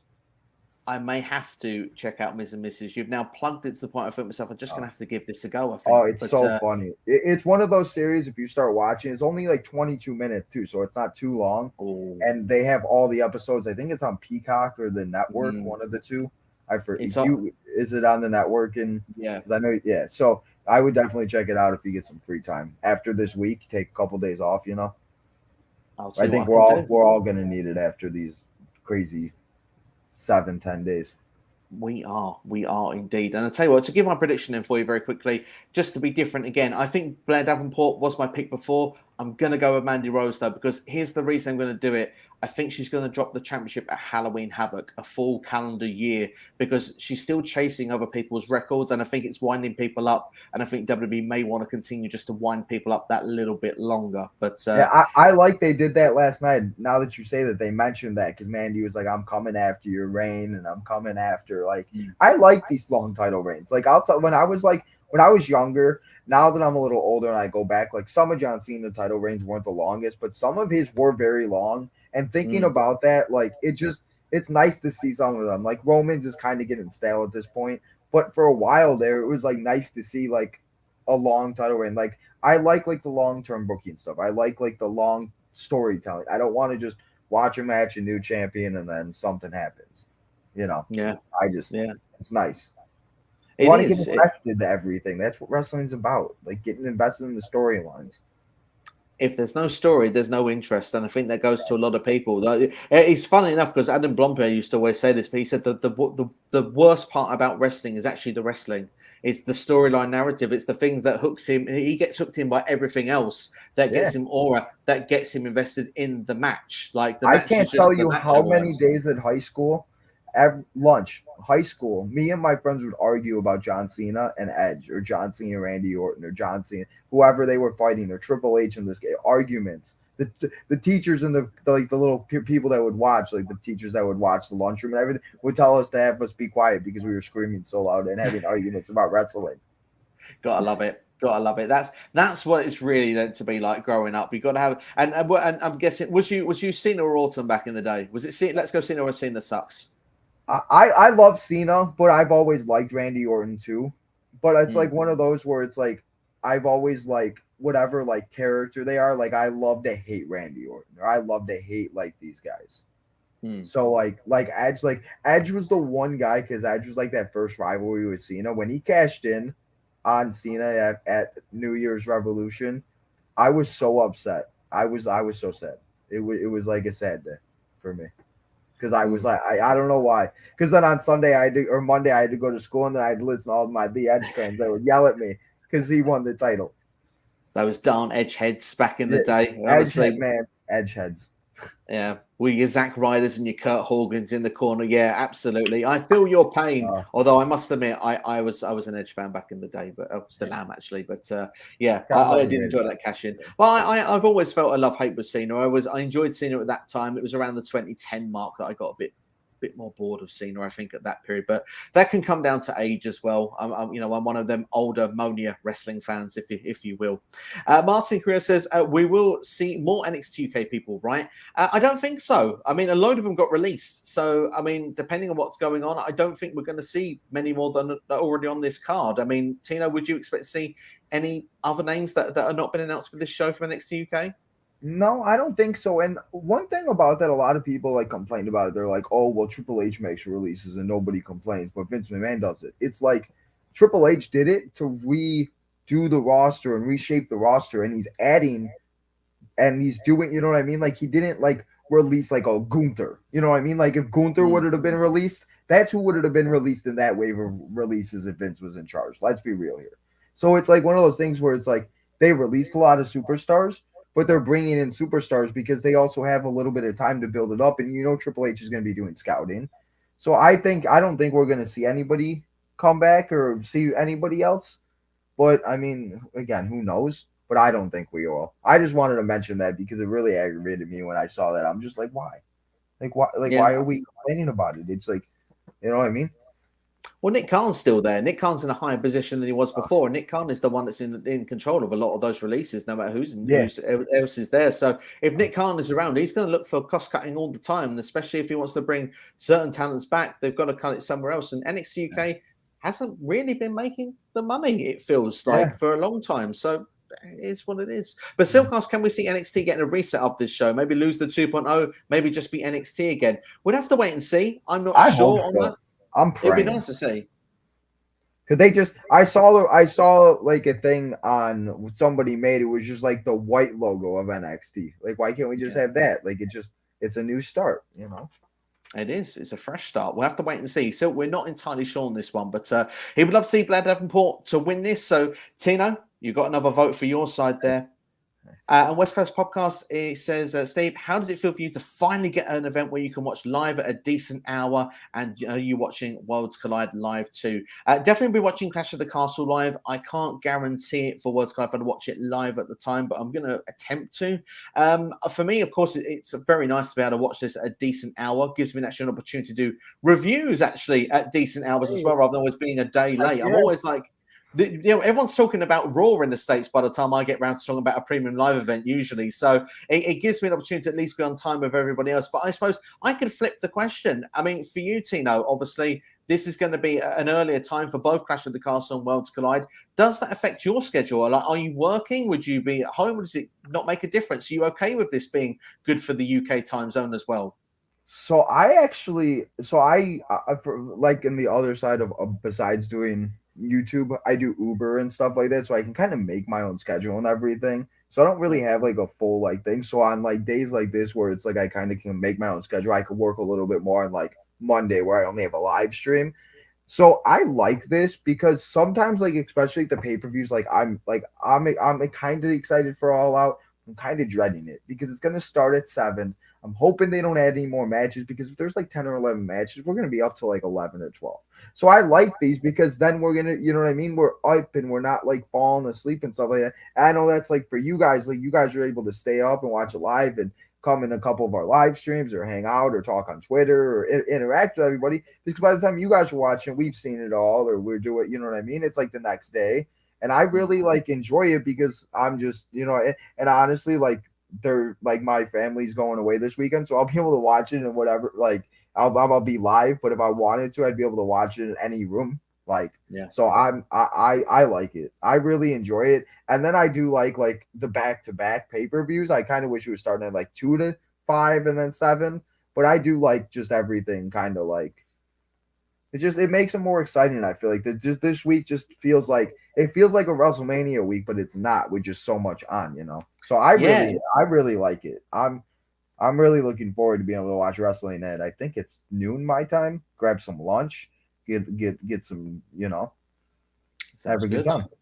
Absolutely. I mean, that's the thing for me as well. Like everyone says, what's your takeaway for a pay-per-view? Or what's your food of choice? I'm like, dude, it's 2 o'clock in the morning. Like, if anything, I'm on the energy drinks to keep me awake. Like, you know, I'm like this. Like, I can't even stay up past like 11 no more. Like, I'm falling asleep watching like baseball at like 10:30 after Raw's over. I'm trying to finish the game before I go to bed, and I'm like falling asleep right here. I'm just like, come on, and it's just like, So I'd rather watch pay-per-view, be able to go, you know, talk to you guys a little bit. Like, it's just more fun. Absolutely. Well, I've got a little tip for you, Tina. Never move to Europe. Honestly, you'll be watching wrestling late for the rest of your life. Honestly, it's we'll make the most of it this weekend. I know Malachi Black has had a few chats, and I've skipped over a little bit because we don't know if the report is legit or not, and I don't want to go into too much depth until I know if it really is legit. But of course, Martin says he believes that the release would be denied. I would imagine so as well. To be honest, I can't see Malachi Black being allowed that because, of course, Trips would take him back instantly. You would imagine that Malachi Black would be someone that Triple H would instantly put on the Raw and SmackDown. Especially with Zelina still in WWE. The one thing I do want to mention, though, maybe it is true, maybe not, but why did he get rolled up? Why was he the one to take the pinfall in the trios match, losing to I forgot who they lost to now. Dark Order. The Dark Order. Yeah, Dark Order. Why was he the one maybe he got mad, maybe he got frustrated with everything going on in AEW. It could be true. I mean, it really could be. But you know, Triple H would be on that phone in 2 seconds. He'd be calling them on Saturday. And Malachi, get your ass to Cardiff. You're coming to Clash. Like, you know damn well he'd be on the phone right away.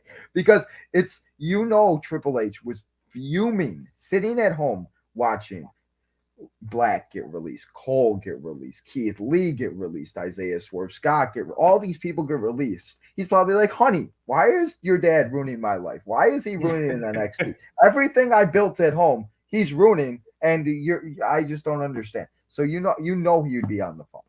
And people might say that people are bringing too many people back to WWE, but this is what WWE should have always been. We shouldn't be doing this right now. We should have been watching Gargano in the main event. We should have been watching Keith Lee and Swerve Scott maybe as the tag team champs right now. Like, there's just so many things that we should be doing, but Vince messed up that Triple H has to do more work before he gets to what he actually wanted to do. Good point. Very good point. You know, what could have been? Who knows? Maybe Malachi Black could be in Judgment Day if he came back. Who knows? You never know. They do need a leader. I kind of feel like Rhea's the leader. But, I mean, they say they don't have a leader. Who knows? They did say they wanted to add somebody. So, Finn was on Ryan Satin's podcast, Out of Character, and he was talking about it. He was talking about how he possibly thinking about adding a fourth member. So, possibly. I'd like to see it. I would like to see it. Nubiko says Meiko Sakamura for the win because I get the feeling Blair is just there to eat the pin. Interesting. That could be why she's there. Save the other match for a later date. Who knows? There's gonna be somebody that they're trying to protect. That's why they're doing a triple threat match. You know. Absolutely. And I think that's a good point as well that you make there. Underground says, Blair Davenport for me. So want to see Blair Davenport versus Kaylee Ray, aka Alba Fire at some point. At some point, not so much. Yeah, I think it'd be a good match between those two if they were to do Alba Fire against Blair Davenport. Yeah, when Kaylee Ray showed up last night and stared down the NXT UK when she stared at that championship a little bit, that was like, heck yeah, Kaylee Ray. I would love to see her back, but I kind of like the Alba Fire. It's not that bad. Like, some of them haven't been so bad, like Io Sky and it's just like it's the ones that are laughable, like the Dewdrop and like, come on, or Nikki Ash.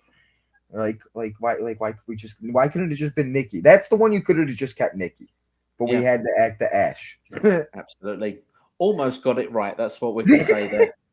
Almost got it right.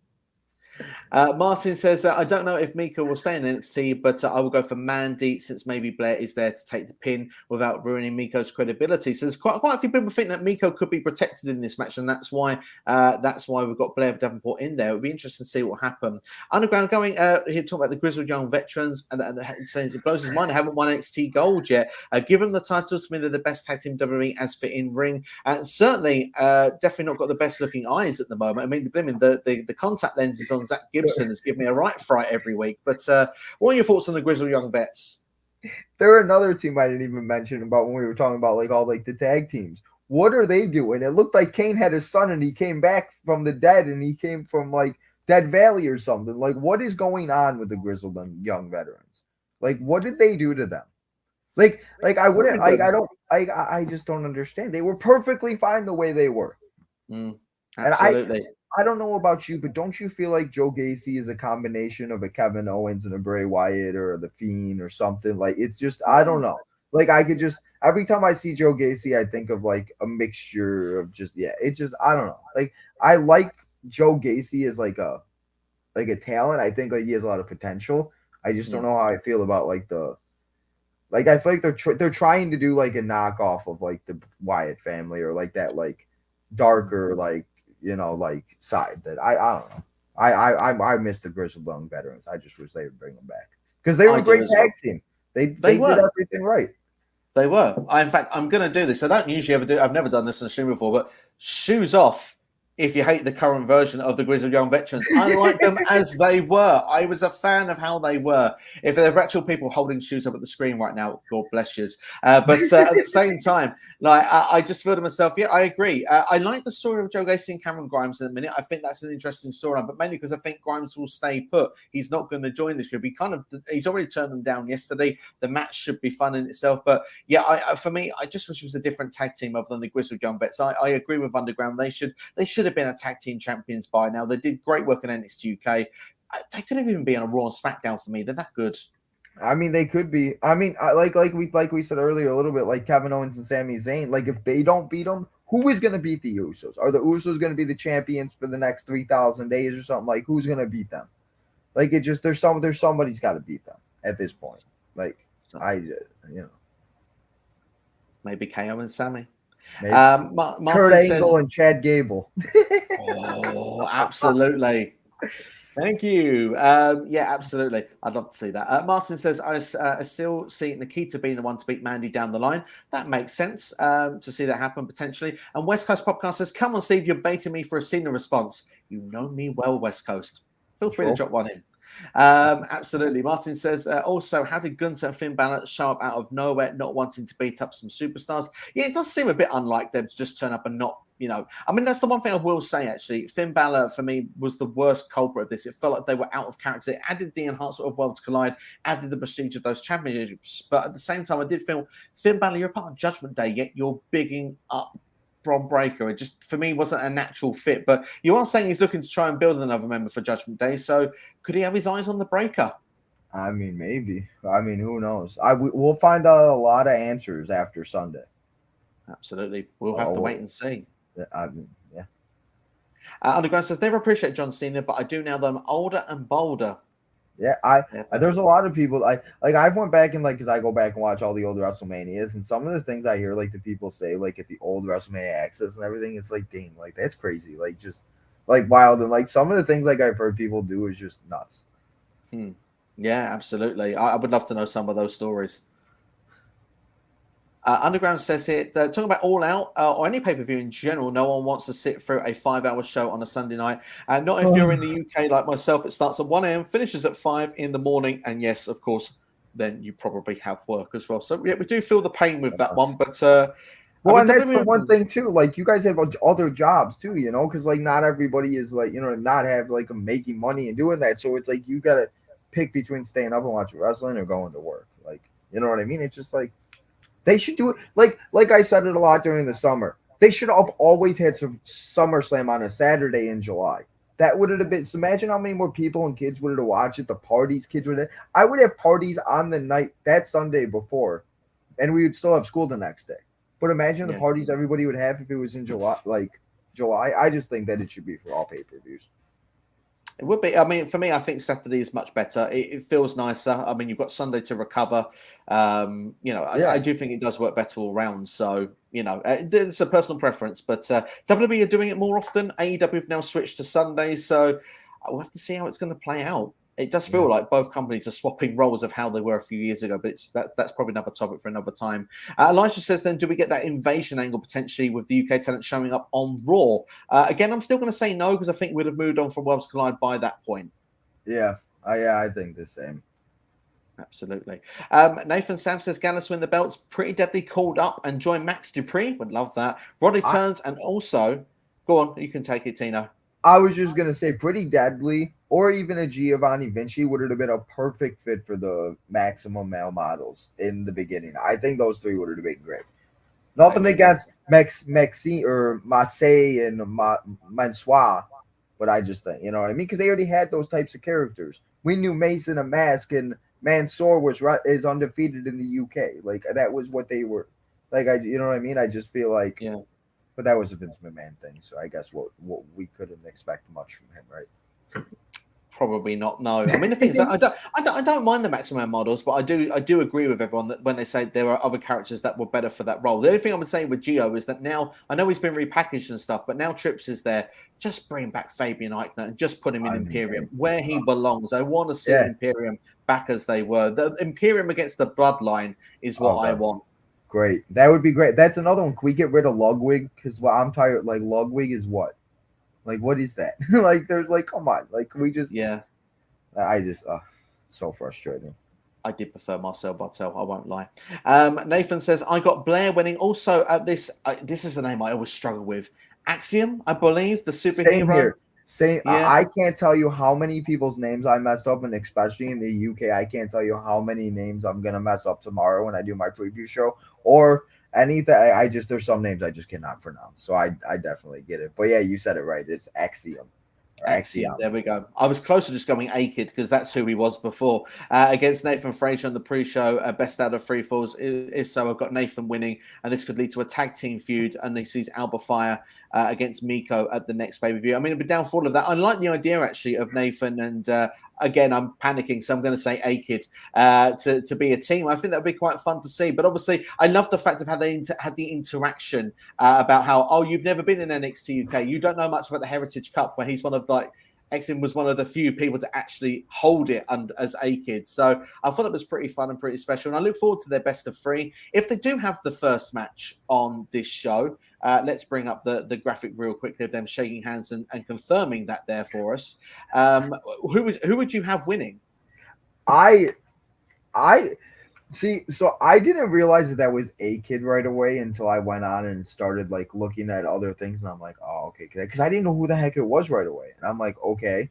And I really hope if they do the 3 stages, I do hope that like each match is a different. Like I hope we don't see 3 singles matches. I hope we see like a singles match, maybe like a no DQ, something like that. And are they doing a pre-show for Worlds Collide, or is that like I don't even know? Like there's so much on at this point. But if it is on the pre-show, I think that would be great too, because put it on the pre-show, give us a match to watch. Where if you're watching the pay-per-view, I feel like that's a match they would put on in like the middle after like a big match. So give those 2 some time, and I think it could be really good. If it does happen and if it does become official, I'm going to take Nathan Frazier to win the first one. Yeah, I will do the same purely because I think Fraser's actually got a very bright future in WWE. A-Kid, let's go A-Kid. I'm going to stay safe here. I feel that he has got a bright future, but I just feel for myself right now, the more established, the one I think would do better sooner would be Nathan Frazier. So, and perhaps even if he didn't win the whole thing, winning the first fall, they know how they're going to do it with the second fall. But I'd like them to do the British rounds as one of the matches because of the fact that they mentioned it in conversation. I think that would be quite fun. That would be great. And that's the other thing. Just bring back different styles of matchups. Like, could we not have like they come up with like these random matches and then it just turns into a no DQ with a fancy name? Like, can't they have like a different like meaning? You know what I mean? Where like there's a difference to it, or like there's like something that makes it stand out. So like when it happens again, we're like, oh, true. Because I still always remember back when like they started the Money in the Bank match. I didn't know what a Money in the Bank match was. Like, I was just like, okay, Money in the Bank. And then I saw the ladder and I was like, okay. But just something like that, I think, would be nice too. But yeah, I agree. Absolutely. I've got to say, loving Melinda right now, holding my shoes up from the Grizzled Young Veterans earlier on. So loving that. Melinda, fantastic. And Underground as well says, if I had shoes in my house, my fiance would kill me, lol. Don't worry, mine were slippers. Just if you wondered, they were slippers. So, yeah. So I do know where you're coming from with that. But at the same time, we've got a C Nation in house as well. It says it's weird how Tyler Bate came out with the NXT UK Championship without his title win being shown on TV. Yeah, that's something we're going to go actually talk about. Actually, let's do it, shall we? Let's talk about the main match. Let's do it. It's the main event time, as like Mark Henry likes to say. Absolutely. I've just got to find it first. Hold on. I mean, sometimes these clips go missing, but so I'm going to have to just quickly upload it again because it was there a minute ago. I want a graphic. We're having a graphic. If we're doing it, we're doing it properly. I can't tell you how many times I can't tell you how many times I messed it up.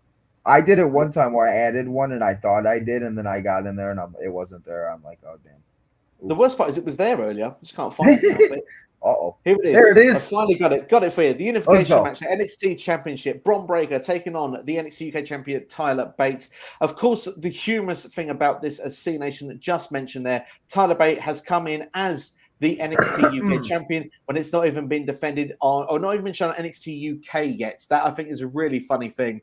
But it just goes to show that the ratings aren't seen as that important, really, of the two. It's NXT is the priority here over NXT UK. NXT UK is closing down for NXT Europe. They're showing here what is most important. Would you agree? Oh, I'm sorry. I thought you froze for a minute and I was like, oh, crap. I'm sorry. I was like, uh-oh. Thankfully, not yet. But I was just saying, like, what do you think this shows that NXT is the more important brand here? They obviously, maybe the plans were late for Worlds Collide, and they thought, right, okay, no, we're going to do this. We just need to jump the gun. Why do you think it was that they didn't wait for the actual Tyler Bate win on television to happen first, and just turned up with the belt in the States? I think it's just more of like you said, like the ratings aren't there, and like I've said, like I kind of like just forgot about it, or it's on a different time zone. But I also think it's like a lot of people, they're trying to build NXT and they're trying to get the ratings. But like I said earlier, too, people that watch NXT maybe they watch NXT and NXT UK, or maybe or NXT UK and NXT, but maybe people don't watch that, and so when they see like a Tyler Bate, maybe they don't know who exactly is, and I think that's good because then it gets more eyes on them. Like there's so many more people that probably know who Blair Davenport, Tyler Bate, the Gallus, all these people are now just from the last few weeks than they would have known like a month ago. And I'll be honest, I was one of those for Gallus. Like I didn't really like I knew of them, but I didn't know like who they were until they showed up, and I was like, oh, okay. There's just like what I mean, there's a lot of wrestling on, man. We can't keep up with everything. So it's like I do my best, but like there's just like I just think it's good to see these people get the spotlight and the shot in the like matches that they deserve to. And I think it's gonna be good, especially like I think that there's gonna be a lot more people to tune in than they even think so. Or I think this is just going to be a really massive success. And I think this is also something I was talking about. This is something that if they're going to keep the Worlds Collide thing, maybe I know it might be too much, but why don't you maybe make it the weekend of like a Survivor Series or something like that? Because then you're having Survivor Series, Raw, and SmackDown, and then you're having Worlds Collide if you're not going to add NXT to it. Or, you know what I mean? Just something like that. Just something I was thinking about. But yeah, I mean, I think that's one of the reasons why they did it. Obviously, like the ratings aren't great and everything, but I mean, and that's all they honestly look at, it seems. Like they don't even look at the product sometimes. I just think they look at like the ratings and if people are watching. But sometimes there's great things on there. You're right. I think you're right with everything that you're saying there. And I love the idea of Worlds Collide being on Survivor Series weekend. It's a good placement for it. I know the last time they did this was actually Royal Rumble weekend. I think I want to say 2019. Someone tell me if I'm wrong. Maybe it's 2020. It was one of those. But it's been a couple of years. It's so crazy to look at that poster. Like if you look at it now and you see everybody that's gone or that isn't there as a different name change or is in a different company, it's crazy. Just how much it's changed in the, like 2-3 years. It's not just Worlds Collide, world's changing as well. Literally, it's crazy. But going on to this match, then obviously, Bron Breakker has been the poster boy for NXT for a long time. Obviously, NXT will be the one that will be continuing. Tyler Bate, though, is no stranger to having some classics on these NXT shows. He's had some brilliant matches in the past with the likes of Pete Dunne. Obviously, he's taken on Gunther as well when he was Volta. Of course, Big Strong Boy at NXT Cardiff. That was a similar dynamic of what we got here. Do you think Tyler Bate can pull one out of the bag here, or do you see Bron Breakker picking up the dub? I think he could pull it out. And to be honest, I wouldn't mind seeing Bron Breakker lose. I would love to see Tyler Bate win and become the unified champion. And maybe they do feud, or maybe Bron does get called up. But I mean, I don't have anything against Bron, and it's not that I don't like Bron. I just I don't know. There's just something that isn't like clicking with me where like I'm getting like attached to his character. Like when Tyler Bate came out, like I was like, okay, like I already like wanted to win. He kind of feels like an underdog, and he's coming out and he like needs to beat that bad guy, or like in his eyes, like he's trying to take over NXT and everything. And I think Tyler Bate would be a great person to win it because obviously they see something in Bron. There's a reason why he won the title so fast and came up and did everything, and he's now in a relationship with Cora Jade. His life's just perfect and doing his thing and everything. So I think that, I think he could lose, and I honestly wouldn't mind it at all. I'm going to take Tyler Bate. I'm giving away all my predictions away, but yeah, no, I'm going to take Tyler Bate to take it and win the NXT Unification Unification title. Oh my God. Tag team titles. I don't even know what title we're talking about anymore. There's so many titles, so many being unified. It's easily done, Tino. I can tell you, my friend. If we were doing the All Out podcast, we'd be on here for 4 hours just talking about title matches. Too Sweet Carl doesn't know what he's letting himself in for tomorrow, I can tell you. But at the same time, looking at it, I would say, for me, I have to go Bron Breakker in my head. I would like to see the Big Strong Boy win it, Tyler Bate. Obviously, I could show some bit of bias, bit of patriotism here, but I do feel in my head, I'm going to go with Bron Breakker to pick up the victory. I think that he's going to have just too much for the Big Strong Boy. I think Bate may stick around in NXT for the time being. I think that maybe he may be there until we get NXT Europe, but because ultimately The goal is for everyone to be on Raw and SmackDown. Tyler Bate in NXT in the States to have an opportunity for 3 to 6 months before they do NXT Europe to get himself as a big splash and maybe make himself a star across the pond. I think would be great to see. I would like to see Tyler Bate do more in NXT. And there's been so many people from NXT UK, let's just say, as well, who have come over to NXT in the last sort of 6 months or so. So it feels like this is something that's been in the works for quite a while. And I mean, we had a mention there earlier on from Elijah about the idea of invasions and stuff like that. Why not at the end of this show, if Bron Breakker does win, for example, maybe all of the NXT UK guys that are part of NXT all come together and this builds into a bigger sort of invasion feud and this carries over. I mean, yeah, I mean, there's so many ways they can go, and that's why, like, I'm so excited for this weekend because I really don't know.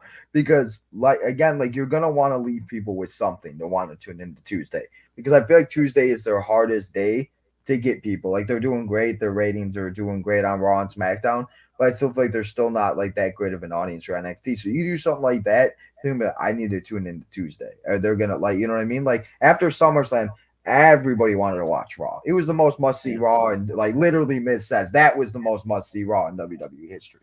And I think that's exactly what you need to do for NXT because we don't know which way it's going to go. What are the title designs going to look like? Are they going to keep the 2 titles? Or are women going to walk around with 2 titles? Or the tag titles going to walk around with 4 titles? Like there's just, you know what I mean? Like there's too many there's too many titles walking around. Can't we just have one for each person? Like I can't it's just there's just too many titles. There is. It's too much variety. And think of them in the airports carrying them out. I mean, the extra luggage as well, the pricing and stuff. It's not fair, is it? And speaking of Paul, as Paul Levesque is here, he's saying, Tino, throw up the DX sign and making WWE great again. Good to see Paul in the chat there. Hope you're doing well. And feel free to take a few of those fantasy booking ideas we've got during this stream as well. They would be happy to see them go there.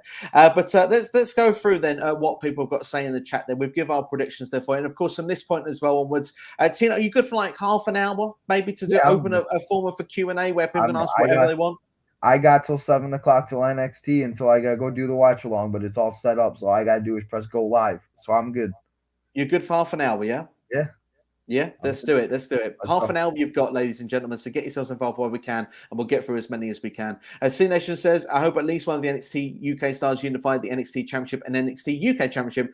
Rather, it's for the men, women's, or tag division. It would be nice to see the UK win at least one match, because it does feel, for me, it feels like that the US would be the favourites going into it, as it's the American brand that will continue. Yeah.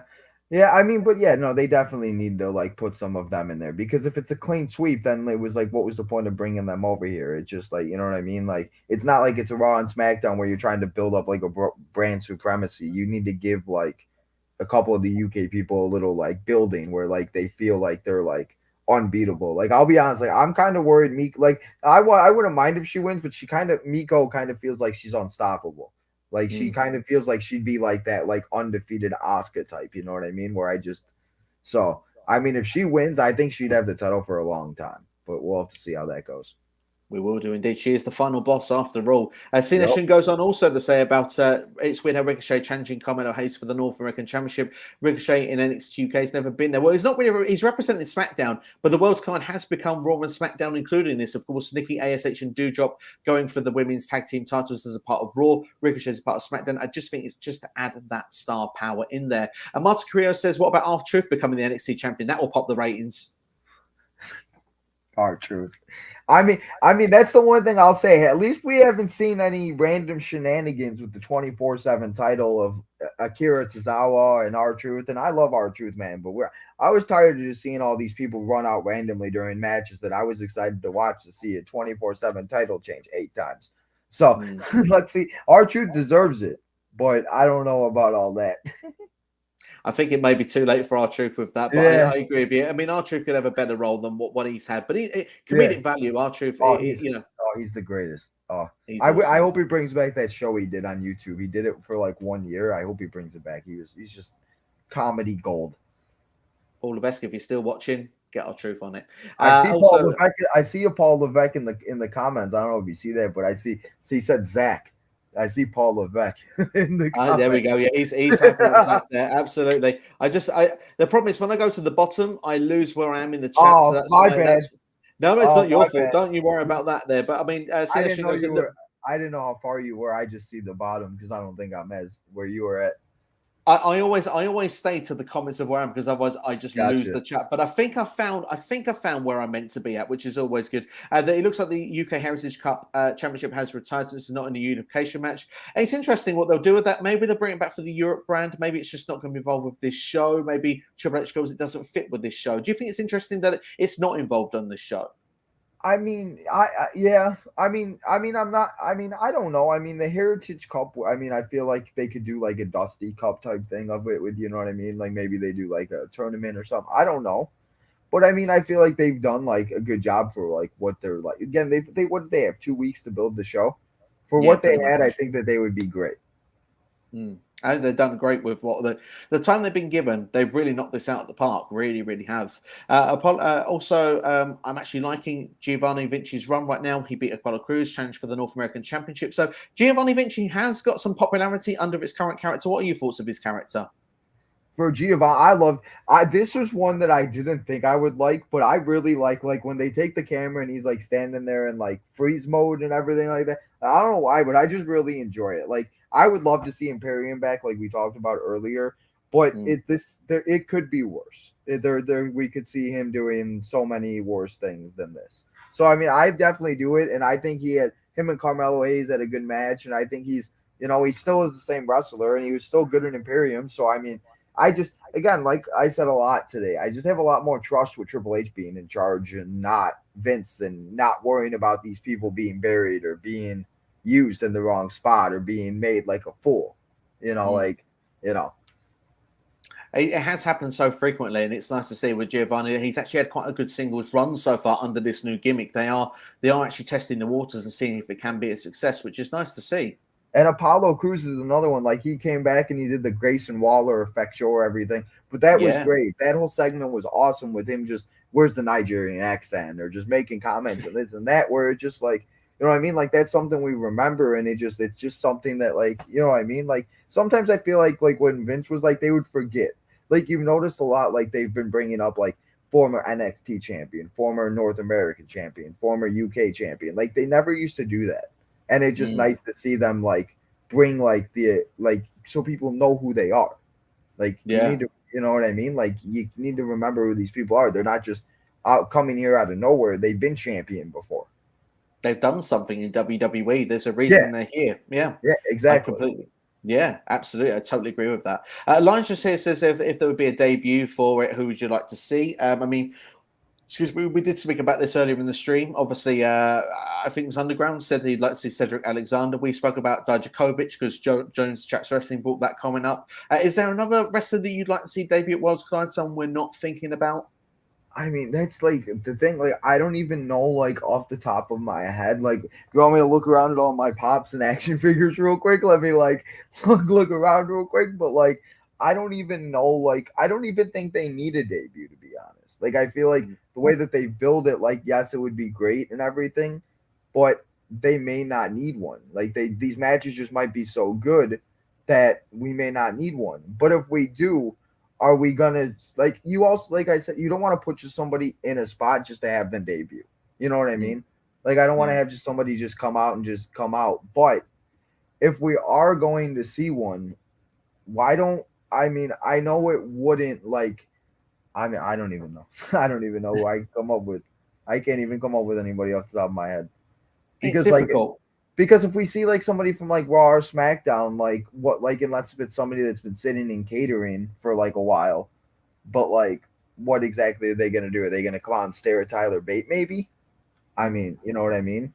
Like that would be the only thing that I could think of, or maybe a woman. Like, but I don't want to see like if they're gonna bring somebody back like that hasn't been around. Maybe a Carmella, because we haven't seen Carmella around. I did see that her debut is coming back to TV, but they didn't say what brand. So maybe we do see like a Carmella or something, but don't just bring somebody up from Raw or SmackDown just to bring them down. Like I don't know whatever they want to say it is. I feel like it's not a demotion so many times as I feel like it's like a blessing in the disguise. Yeah, absolutely. Because people that come back down, they've done wonderful things. I mean, we even go really old school with the start of NXT. Tyson Kidd did it, and he had some great matches with Neville. You know, it was awesome. Can never forget about Neville. Everybody, Pac is defending that title everywhere, but we never see it. I forgot about that All Atlantic Championship in AEW. It's easily done. I mean, the thing is, so we've had like a chat about this with our chat previously, and I think it's a good thing. It's to spread the word of AEW on different continents. Right now, we see Pac will represent the UK. If he loses the championship, eventually there's someone, say from New Japan somewhere, maybe they could say Ishii goes over to the United Kingdom, though he does a few shows over there from time to time. He takes the championship to New Japan Pro Wrestling. All of a sudden, you're spreading the word. More people may check out the AEW product, but at the same time, I now understand that some people feel that we should be seeing this more on TV, and certainly I understand the highlights when you're seeing shows like. I don't know which indie shows, can't remember the name that he was defending on, but when they look like small little dingy halls, it's not your best look for national television that they're defending him on these shows, but that's why I think they're on dark. But if you can get, say, for example, like an Ishii defending it in New Japan, say, for example, I don't know, maybe not the Tokyo Dome, but somewhere like that, you'd be more inclined to put that on a Dynamite or a Rampage because of the fact that it looks better for the TVI for someone watching in the States. It doesn't look so small league, if you know what I mean. Well, yeah, and that's the thing sometimes because they show a highlight on like Dynamite or Rampage every once in a while, but it does kind of look like that. But I know, like in reality, it's really not. And that's one they need to do something with Rampage because it is awful. Like people always ask me, like when I'm doing my live streams for SmackDown and everything, to like stay and everything, but it sucks because the results are already known. The things are already said and everything. Like make it live, and I know it's going to be live in October. They just need to do something. And if like they want to put like a title and have like a title just be known for Rampage, like what is Wardlow doing? Or what is like, you know what I mean? Like put maybe Wardlow and Jade as the main people on AEW Rampage and have them be the top titles. And then that's, you know what I mean? Because it's just like, I just feel like, I know I kind of got a little off topic, but yeah, that's how I feel like. Fun. Like that's just how I feel like it would be a good idea just because, you know, because there's just like we talked about, there's so many titles that I think that there would be just so many more opportunities. And at least then there would be something for Rampage to look forward to. Who's going to face Jade? Who's going to face Wardlow? Instead of just watching, like, I feel like I'm watching an hour that they could just add the Rampage or Dynamite. Like, I would rather watch a 3-hour Rampage and rather, like, I feel like a 3-hour Rampage would be better because then they would actually, they have so much talent and so many things to do that they would be able to fill the 3 hours. Instead of like Raw, Vince was just booking whatever the hell he could book. So I think that would be a good idea, but it just they need to do something with Rampage because it's just So that was my rant about Rampage because it's just fair play. I think I love Rampage for the fact that it's a fast-paced show, but I agree with you, it's totally missable. In the last 6 to 12 months, it's become when you don't need to watch it anymore. Like they had a buzz when CM Punk returned, and they had like probably up to the turn of the year some great matches on. They still do have some great matches from time to time, but when you're having the show, and this is no dig on any particular talents, no, but like not at all. We saw the other week like Slim J on the main event of Rampage, and I'm like, I don't even know who this guy was 2 weeks ago. Like, why is he main event? Like, like you said, if you have Wardlow there, I did a fantasy booking with it at the start of the year, like make it Hook show. Hook because he had so much buzz around him. The FTW Championship, it could be like the Rebel Championship because it's like I'm not taking it to Dynamite where you have all your AEW stuff. This is going to be my house, the FTW house. That's what Rampage is all about. That was what I did at the start of the year. But I feel even with Hook, they're kind of, I don't want to say he's watered down because he's still got the big buzz and the big pop when he comes out, but I do feel that they've kind of gone off track of what they had with Hook, what was making him so special, the uniqueness and the mysteriousness at the start. The fact when he now does these promos, and even if he says a couple of things and it's like, you know, he doesn't say a lot, but the fact he's even giving that interview time, the mysteriousness, the mystique kind of opens out a little bit. And I want to keep it hidden with Hook. I think it's much better with the less you know about this guy. He feels like the world's best kept secret that way. Yeah, and I love that. Like, I love the mysterious of like these people. Like Dexter Loomis, like I love that he hasn't talked yet. Like they mentioned never speak. Like, you know what I mean? Like just stuff like that. Like I love it, and I really enjoy that. So yeah, I definitely. Absolutely. We'll go back to the chat because I do realise people asking questions and we're just having our own conversation now. So apologies to everyone. Yeah. We went off on a rant, but hopefully you all enjoyed it. That's what's most important. You're all still here, so I hope you enjoyed it. Underground says Dragunov debuts after the Bate and Breaker match. Bate and Dragunov stare each other down to close the show. I didn't even think about Dragunov. I believe he's injured. I'd love it if he did come back though. Saying we didn't know he was fit to go again. I mean, who knows when I don't know when he actually relinquished the championship. Yeah, I mean, I would love to see him come back. They just came out with an action figure with him that comes with the UK title. I kind of want it, but I kind of want to wait because as you can see, I have so much stuff. So But yeah, no, I would love to see him come back. Absolutely. Some of the predictions that came in, Elijah saying got Tyler Bate winning the championship. We've got a Bron Breaker prediction here from Noob and Co. And also Melinda Ford saying, I think Breaker wins there. So still mixed. And that's what I think is quite fun. It feels like it's not the most predictable show in the world, which I think is quite interesting. Martin Curious says the best thing to do in this match, in his opinion, is to have Breaker win. Then Bate goes to SmackDown to reform somewhat of the British strong style with Butch. Now, that's an interesting proposition they could do. Interest, yeah.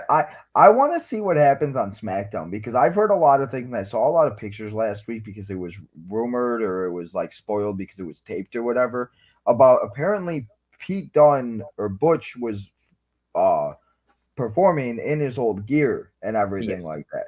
So I wonder if like anything like changed with that, but I would love to see like Pete Dunne come back, get rid of the Butch, and yeah, let's do that. Just bring back Pete Dunne and let's not have the Butch anymore. I would love to. That another way to build it or form a tag team. Like, you know, they were talking on or they were because they were talking because he was on the FaceTime on the or on Tuesday. So that's another thing that you could do. You could say they were talking, you know what I mean? Yeah. It's just something you got to pay attention to every little thing sometimes with wrestling, you know. I think that's what's making it exciting is the fact they're doing that again. You almost can't look away. Like you said there with Gargano earlier in the stream, like looking at the phone. It feels like we can't look at our phones anymore. We can't take time to make that tweet. We've got to wait for the ad breaks because something's happening now. You blink, you miss it. And I think that's something I used to love about the old school wrestling. I think that they're bringing that back a bit. And I think that's what makes things really interesting, you know? Yeah, and that's one thing, like, because especially during the 3 hours, sometimes I got to take like a break or I got to like stretch or whatever, and all of a sudden I'm like stretching, I'm like, oh crap, like something really big's happening. I'm like, oh crap. So it just you can't walk away now, and I love it because it makes the time go by faster. It makes things more exciting. It makes things like I'm finally excited to watch like a Survivor series. Like I'm excited, you know what I mean? Where it just like the excitement is honestly, I feel like I have like as like a kid again. Like the excitement of like having like people over or going and watching this or you know what I mean? I love it. It's great. I mean, the thing is, like you said, the buzz is back, and the buzz is everything when it comes to being a wrestling fan. If you go in hype for a show, I mean, there's nothing worse than a Raw feeling like 3 hours when you're watching it. There's nothing worse. You want it to feel like it's a 2 hour show or a 1.5 hour show because so much is happening. It feels so fast paced. I mean, that's the best time for it. So, and that's the only thing that, especially like during the summer, there's nothing else on. Sports aren't, whatever. My baseball team sucks, and it just is not a fun time. So wrestling is keeping it going. You're gonna have wrestling all day long, my friend. You got to do it. No off season. But I took my grandma out to lunch a few days ago, and she was talking to me. She's like, "Dude, does wrestling have an off season?" And just like wrestling, like I was like, "No, like we're all day, 24 hours, 365." And sometimes on Christmas Day and even on New Year's, it can happen that way. Man, if I have to do a live stream on Christmas or Thanksgiving, my mom might kill me.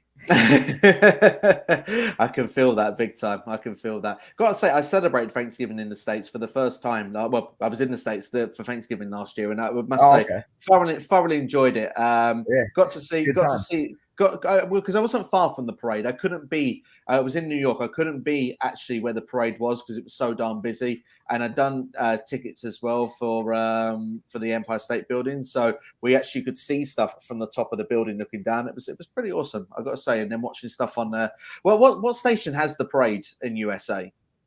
Usually it's on like 3 or 4 channels, but I know like some of them are on like Fox. My grandma when my grandma's over, because she likes staying over on like the holidays and wakes up in the morning and has coffee and open presents on Christmas and wants to make the turkey and everything. So she'll have it on all day, and I think it's on like Fox usually, like what SmackDown's on. Yeah. So interesting. Do you guys have like, is it like 2 or 5 or like, because like here it's like CBS, NBC, Fox. Like, is that how it is? For like terrestrial TV that everybody gets, you have like your normal like BBC, so BBC 1, 2. You'll have ITV, which is like the third channel. Then you'll have just Channel 4 and Channel 5. Then you'll have your packages for other things. So there's like Sky, there's Freeview. You can get BT, which is where WWE is shown at the moment, and that's usually on the Sky package, but you usually have to pay a little extra for it. So yeah, there's so much TV, so many channels these days. It's hard to keep up with everything going down. But going back in, because we're easily me and Tino could just do a stream. Yeah, right. Maybe we should should just do a stream where we just talk. Yeah. If everyone is enjoying There it, you we don't Tino, mind to do that. Tino and Steve talk hour. There we go. Absolutely, we should. But we can talk about all things. We'll even include Big Brother, which we talked about in the stream we did previously as well. Do not get. Well, you don't get me started on Big Brother. We'll be here until Christmas. Then definitely I'll be upset. You miss Thanksgiving. But Underground says, wouldn't mind Tyler Bate going main roster and Papa H re-signs Trent Seven to have them in the tag division. Pair Bate and Seven with Pete Dunne as British strong style as they were before. Would love to see it. Wouldn't you see Trent Seven come back? Yeah. I mean, my first name's Trent, or my full name's Trentino, and people call me Trent. So, I mean, if Trent Seven wants to come back, Trentino will come. Let's go. Trent Seven, I'll be a part of that. But yeah, no, I would love to see Trent Seven come back. He's one of those, and that's the other thing. I feel like a lot of the people that were released at that time, like we talked about with the releases earlier, there's still an opportunity for them to come back. NXT. When is your NXT Europe exactly starting? What, next summer? Did they give like a release date? Like I don't even know if they gave. So it's like that's the thing. We don't even know when it's starting. So give them a time out. Like, you know what I mean? We saw Dakota Kai came back 24 hours before SummerSlam. You cannot tell me that Triple H said, listen, guys, this is what's gonna happen. Everything, take my number, I'll call you. You know Triple H is he's gonna take care of these people. He's not gonna treat them like garbage and give them their stuff in trash bags and do stuff like that Vince McMahon and whoever else did. Like it's not gonna happen. And that's the thing. Like people trust Triple H. Like Johnny wouldn't have came back. Cross come back. Scarlett. All these people would not have come back if Triple H was not in charge. So I think that So true. So true. We were talking about John Cena earlier on. What side you're on? Whether you're for Cena, not Cena. Zach said we prompted him. Here it comes. A huge weekend of exciting wrestling courtesy of no Cena. Hashtag Cena sucks. Steve, here in the States, Cena movies are in $5 bins at Walmart. So to be fair, I have every John Cena movie. I love the Marine, 12 Round. Don't get me started. Those are the best movies. That was the first movie I got my dad to go see in the movie theaters was the Marine by John Cena. It's so funny though, like to think about like how many movies he's actually done now and how long it has been. But I see that at Walmart too all the time, and it's so funny. That's how I got them. I spent $5 on them. I was like, heck yeah, man. They'll be on the network one day, I'm sure. Maybe if WWE can get the rights. Yeah, there. I have like a Fire Stick, like an Amazon Fire Stick, and like they have it on like you could pay like $2 or $3 to watch it and stuff like that. So it's still on there, but you got to pay for it, of course. Absolutely, can't get nothing free in this world no more. No. There's a couple of Cena movies I quite like. I'm a big fan of Daddy's Home, the series there. Especially the second one. Sisters, when he was the drug dealer, that was great. Yeah. And what's the movie? I forget the movie where he was like the dad to teenagers and like oh my god, it was like a teen movie. Cockblocker or not Cockblocker. It was called Blockers. I think Blockers. That's it. Yeah. Might as well be cock blockers at this point. You never know. But no, it's called Blockers. But yeah, that's pretty much what it was about, though. It was pretty much. I must admit, those ones I did quite enjoy. But I've not seen all the Cena movies, and I'm not a big fan of some of the ones I've seen. But those two are ones that stand out for me on that. Nathan Sampson, got Tyler Bate win, and also Bron may be called up, and can also see someone debut or return and confront Tyler Bate. So unpredictable. I don't know. Is it just me, or does Tyler Bate's theme sound like Peter Gabriel's Sledgehammer, a classic Peter Gabriel song? It does have a little bit of a vibe of that. I can go with that. And we've been talking about Dragunov. I mean, that would be quite a fun one to see stare down Tyler Bate if he's not still injured. Speaking of theme songs, I'll tell you this: on Saturday, if Drew McIntyre comes out with his old music, he's winning the title. That's the way to tell, I feel like. If he comes out to that old music, like the way they've done those video packages and everything, they're hyping it up so much that I feel like that it's like, you know what I mean? There's just a big possibility. I know I won't get too much into that, save for our preview shows, but like, you know. Got to save them for your preview shows. When are your preview shows? Let's hype a bit of Tino's time quickly. Hype Tino up a little bit. I'm actually doing my preview show tomorrow at 1:00 p.m. So I think it's like 8 o'clock your time, because I found out I have to go and do my fantasy football draft on Thursday night at 7 o'clock because the commissioner of my league decided to tell us 2 days before. So I was going to do it Thursday afternoon, but then I just changed it. So I will be going live at 1, and I'll be covering all 3 of the pay-per-views: Clash, Worlds Collide, and All Out. And Obviously, we went over a lot, or Worlds Collide, so I'll probably just skim through that, but we'll see how that goes. But yeah, tomorrow at 1 o'clock, I'll be going over my preview show, and then we'll be live all weekend for all of the pay-per-views. So it's going to be a fun and long weekend, Steve. Fantastic. I'll Honestly, hang out with Tino. It literally always it's what I like to think of it, and because this is an NXT show that we're doing right now, it's almost like a Tino's takeover. It really is, because you're everywhere. You're taking over, and the thing is, even today, you've been here for what's nearly a 2-hour stream now. You've got AEW Dynamite coming up. You've been doing an unboxing earlier on. Like Tino is no days off. I keep trying to tell people in my family Tino's taking over the world, and they just don't understand it. I'm everywhere. I'm trying to be, at least. It's one day at a time, my friend. One day at a time. That's the way I try to take it. One day at a time. I don't know what day it is half the time, but one day at a time. Absolutely. My schedule goes by what wrestling is on. That's how I know what's on. So like Dynamite, it's Wednesday. Friday, it's SmackDown. So that's what it's all about, my friend. Martin says that we've got to be ready to change the game. That the Paul Levesque is in the chat. He is in the chat. In fact, he's getting involved with quite a few people in the chat as well. Papa H, it's good to see you getting involved and chatting with a lot of our people. It helps the algorithm, so I really do appreciate that. We've seen that quite a few people new coming in whilst you've been doing it. So really, thank you very much there. Triple H is literally changing the game here. West Coast Podcast, don't sing it, bring it live during Rampage. That is a West Coast Podcast tradition weekly. You can join Zax, who does Rampage each and every week there. So if you want to know what, and usually does do a bit of trivia as well, if I'm not mistaken as well there. In fact, I have seen Paul Levesque says he's coming for that trivia's title, in fact. So got to keep an eye out for that. It's definitely a stream to definitely go and check out as well there. Jason Michael, Tino should play a young Stuart Little. Got the voice for it. Not to be rude, Tino. Well, I don't know about the nerve vibes there. It's a bit mean there, Jason. But a Stuart Little vibes with the voice. I guess so, man. It's too. Don't hate on Stuart Little. Stuart Little was the guy back in the day. I love those movies. He was indeed there. As long as it's not another Ed Sheeran compromise or comparison, I'm good with it, because that's all I ever get is Tino is Ed Sheeran. Tino's Ed Sheeran. I know I look like Ed Sheeran. I can't sing like Ed Sheeran, but I mean, to be fair, no one can sing like Ed Sheeran. Even Ed Sheeran sometimes can't sing like Ed Sheeran. Right? Ed Sheeran's voice has to have him mumble, or his voice given a little something every once in a while, Hopefully we don't lose our voices after this week. I thought I was last week. I was like, oh no, but I didn't, so we're good. Thank God we didn't. But Jason, less of that. I'm going to say. I'm on Tino's side here. And Martin is enjoyed the stream. Thank you for checking out. He's always in for these streams. Thank you, Martin. Hope you enjoyed the rest of your day. Martin. We do appreciate it. Also, C Nation says the only time Dexter Lumis talk is when he said, I do in Index Wedding. That is very true indeed. Oh my God. I just hope that they don't ruin it with having him be with Indy, and what they did on Tuesday was perfectly fine, but I just feel like I hope they don't bring him back consistently, you know what I mean? Because then that's just gonna ruin what he's doing with the Miz. What does he do? He's kidnapping him, bringing him to NXT to see Indy and giving her a note, you know what I mean? So that was just something I wanted to mention with that.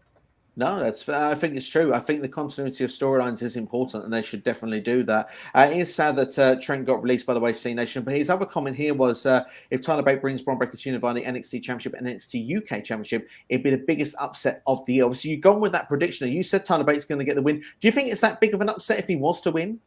I think it is, just because I think that just how much Bron Breakker has won winning and everything like that. I think it would be.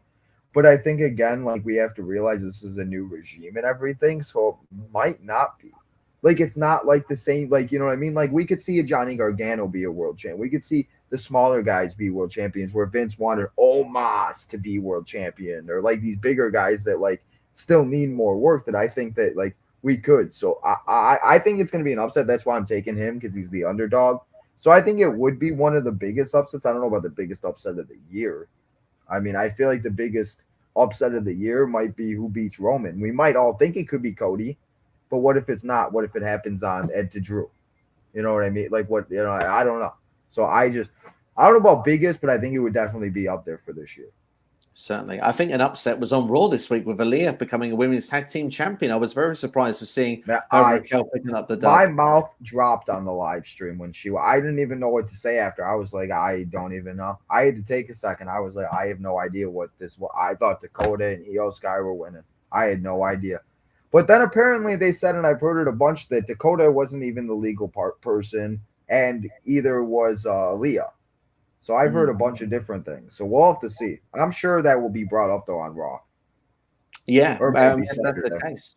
And that would be a good story to play afterwards as well. And I mean, I've seen a couple of ideas that have been thrown about on Twitter as well, that this may be just a few-week reign. This is the build of Raquel Rodriguez, that eventually when they lose the titles, Raquel will turn and become a badass heel and beat up Aaliyah, and then she'll go on a reign of terror as a single star. I could see that going down. I wouldn't be having a problem with that booking. But I've got to say, for someone like Aaliyah, who's seen as an underdog, does get probably a bit too much hate for my liking on Twitter and on social media. She's now been a champion in WWE. No one can ever take that away from her. The hard work she's done. She was in NXT for years, by the way. Never got a push, never got takeovers. She's got her opportunity. She's worked hard on Raw and SmackDown, and she's got herself where she's now become a champion in WWE. I personally think it's awesome for her. Yeah, I mean, yeah, and that's the one thing where like people like hate that Aaliyah won the titles, but at least it wasn't Natalia and the Sonya or something. At least it was two people that like haven't really had an opportunity. At least it was Aaliyah and Raquel Rodriguez Gonzalez, whichever way you want to mention her as. And I just, you know what I mean? Like, I think it was good to see her. And like you said, like she's been in there for so long. This is like back to like Katana Chance and Kaden Carter. They've been in NXT forever, and it isn't what we wanted, but maybe it's building to something more. And I didn't bring it up, but I think I kind of mentioned it in one of your streams earlier. But maybe we see the War Games match at Survivor Series this year with the 5-on-5, with this returning Sasha and Naomi joining Damage Control versus Aaliyah, Raquel, and Asuka, Alexa Bliss, and Bianca Belair. Just because they were sitting there 5-3 on the ring, and it just felt like an NXT. I don't know why. Like that last like 5 seconds just felt like the end of an NXT when Regal would come out and say it's War Games. So I just something to think about. But if that's the way they're going to do it, then it is. And also, why have Dakota Kai and Io Sky win the titles if you're going to bring back Sasha and Naomi to win the titles? Because then that's going to kind of lose a little build for Damage Control. Why not have Raquel and Aaliyah be the champions? And then when Sasha and Naomi come back and win them, then you're not taking so much heat off. You know what I mean? Where it's like Raquel and Aaliyah will just go back. Maybe they could have a reign or a feud or whatever it may be. I just feel like that was something else that maybe they were thinking about. So after I thought about it for a minute, I was like, okay. But at first, my mouth dropped. I was like, damn, like that's crazy. I just didn't expect it to happen. But that's something like we don't know everything that's going to happen. And that's one of the good things. We're not going to know everything that's going to happen.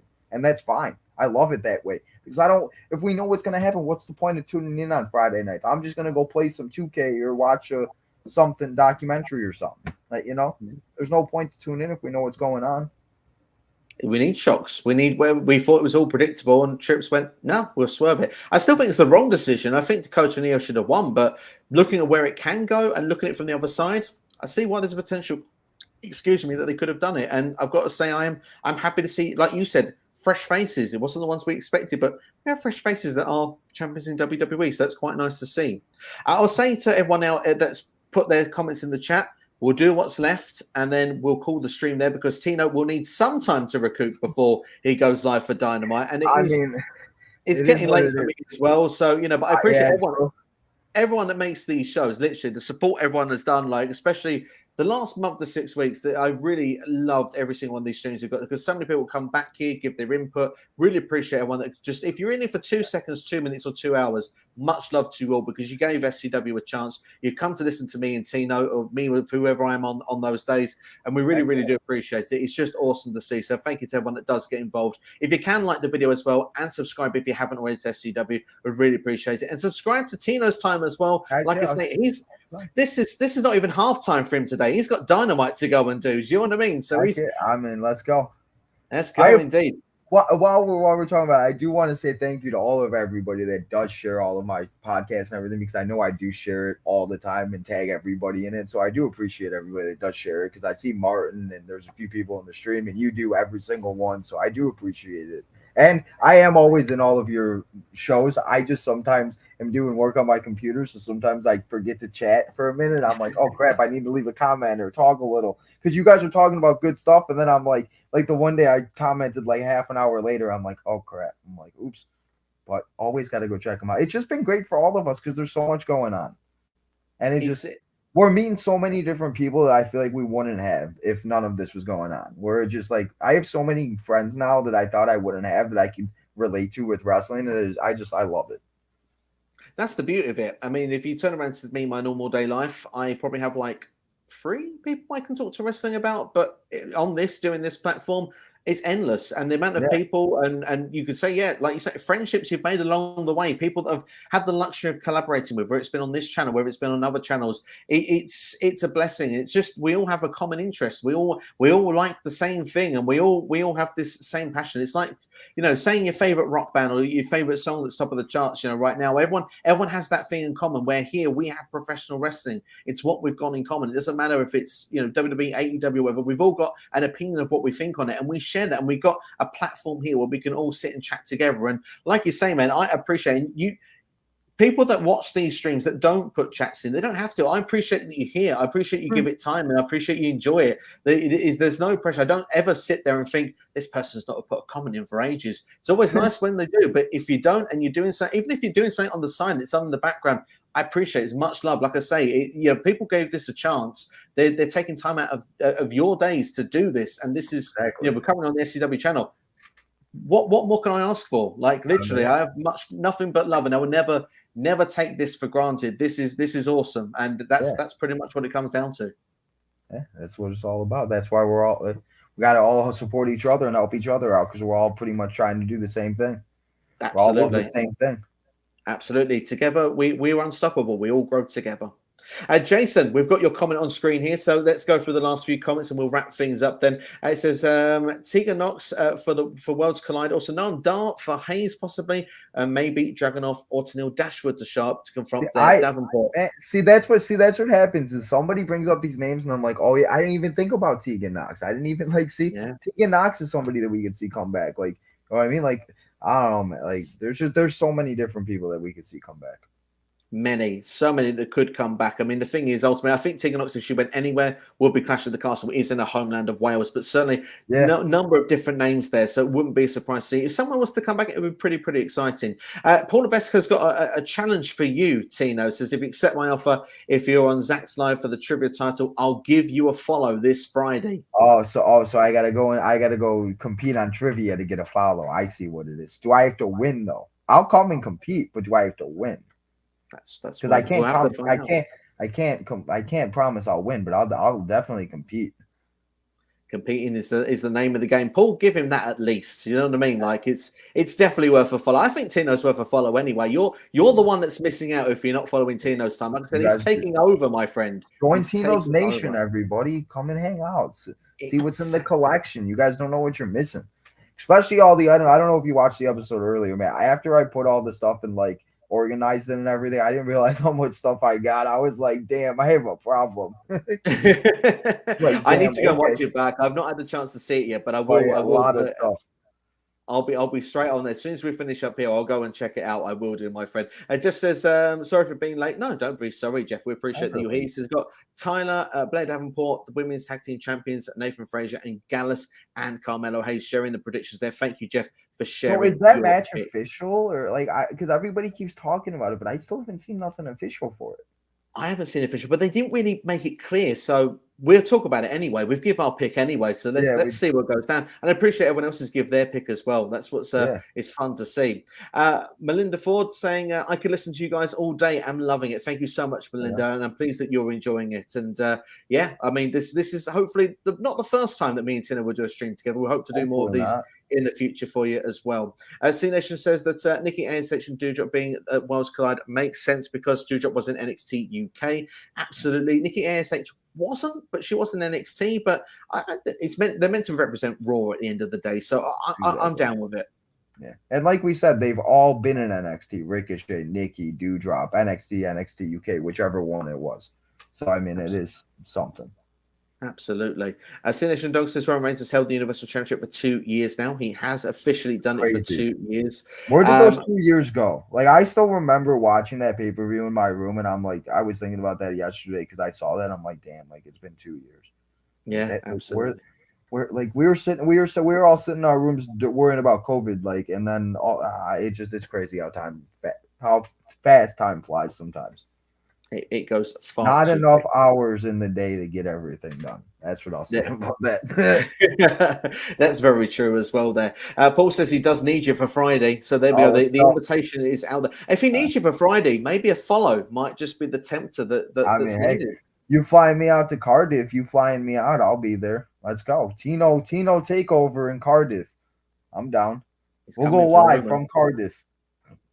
He's coming for Roman, literally. He will be there. If Drew doesn't get that championship, Tino will do it. C Nation says Tyler Bate was the first ever NXT UK champion, the first ever 2-time NXT UK champion, and the first ever NXT UK Triple Crown winner. C Nation Dog spitting out those facts there in the chat. You've got to love it.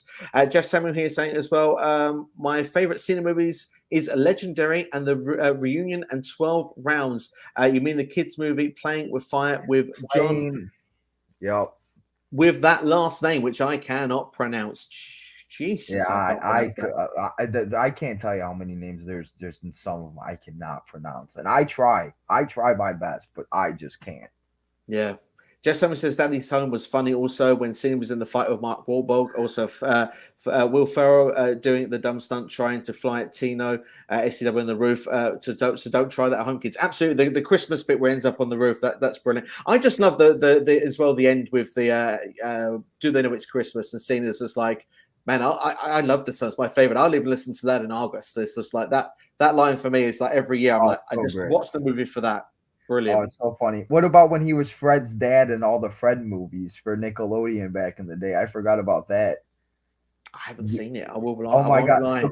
So go on YouTube and look up Fred the movie. He played Fred's dad, and he was dressed in his John Cena gear, like full gear, the wristbands, the hat, the shirt. It was so funny. I would definitely go check it out if you have some time. I'll do my best. I'll make some effort. I know you're a busy guy. I know you're a busy guy, so we try our best there. Goodness, there's I can see that Paul Levesque is definitely in the majority of the rest of our chat here. I'll try and get a couple of those comments up there for you, but we'll do our last couple of comments and we'll wrap things up now. I think it's probably a good time to do. Jeremy Hanks says, watch Raquel and Aaliyah lead to Raquel's NXT days with Kai and maybe Raquel's heel turn and joining Bayley. That could be an idea. Kai did a War Games. This was unpredictable. I give it credit. That certainly would be interesting. Obviously, to bring War Games there, kind of has done it before, but that would be fun to see Raquel a part of this group.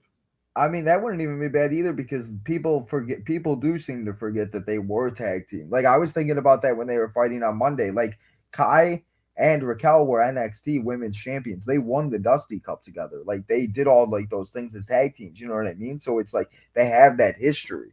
So it's like it wouldn't be a shocker. And to be honest, I wouldn't be surprised if that's how Raquel turns. Or if that's how they lose the titles, is Raquel turns on Aaliyah, gives her the mom a cool power bomb, and then leaves her for dead to whoever they're facing, Sasha, Naomi, or whoever it may be. Because that's what she should be. Like I want to see her throw Rhea Ripley through a door again. And that was awesome. Absolutely. I would like to as well. I think that would be cool. It'd be a better way for her going forward. You know what I mean? So yeah, I'd be down for that. So let's clarify this then. Paul Levesque, Triple H. Cheeky wink there for you. Tina, I want to bring you on Zach's stream to compete for the trivia title. If you want, I'll still follow you. Hey, okay. Try your best. So you haven't got to win by the look of it. I'll try my best. That's all you can do is try your best. That's what you got to do.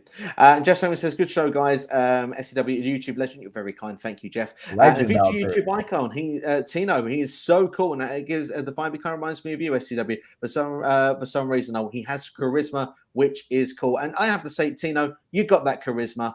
And I appreciate that. It's been awesome having you on the show. I'm just looking through to see if there is a couple of comments we can just see here just to throw up because I want to give Tino a bit of time before the AEW one. So we may call it there in a second. But here's a question here from Nathan Sam. It says Timothy Thatcher Timothy Sharp confront Gunther at Clash. Would we like to see Timothy Thatcher come back?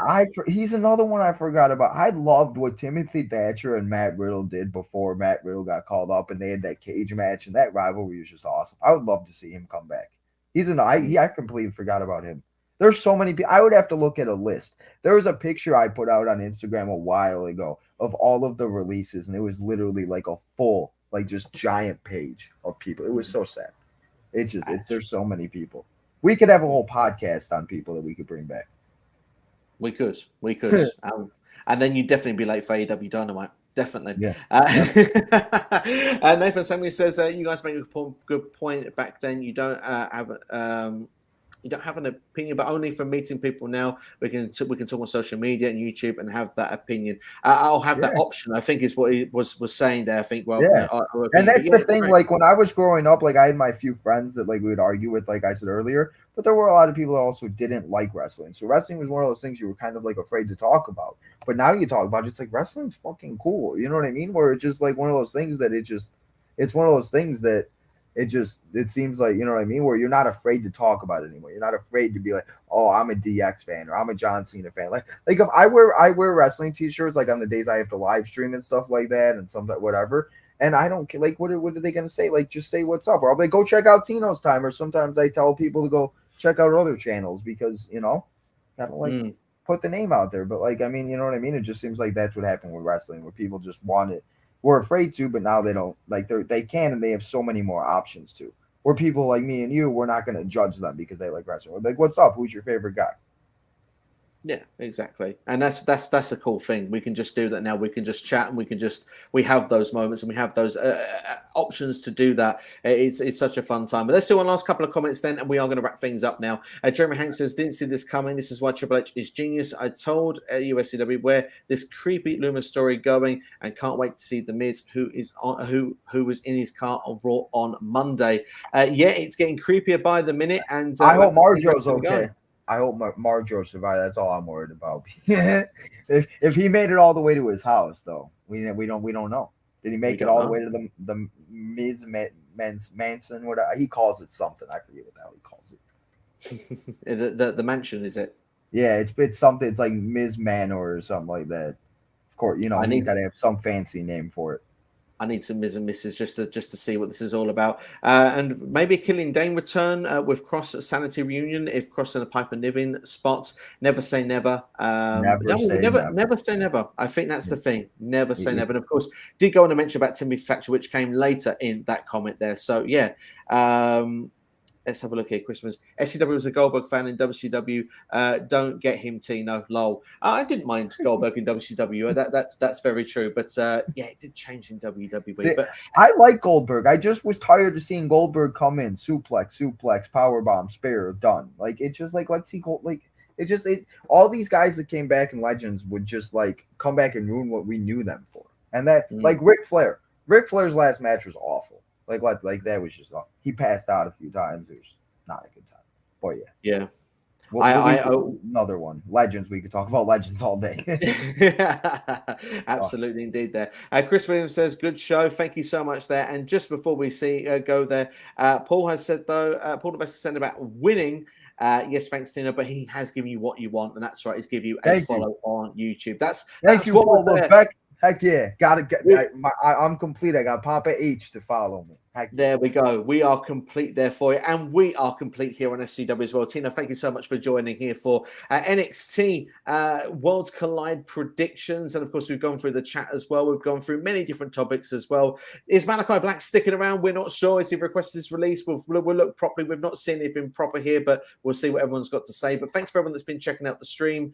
We've had a lot of fun, and Tina, it's been great to have a podcast with you. Hopefully we can do another one of these in the future. Yeah, thank you so much for having me, man. I appreciate you having me on. Love all your channels, love your episodes. Always checking them out. Like I said, always in there. I do appreciate it. And I do appreciate you always sharing my podcast on Twitter and retweeting all my posts and stuff.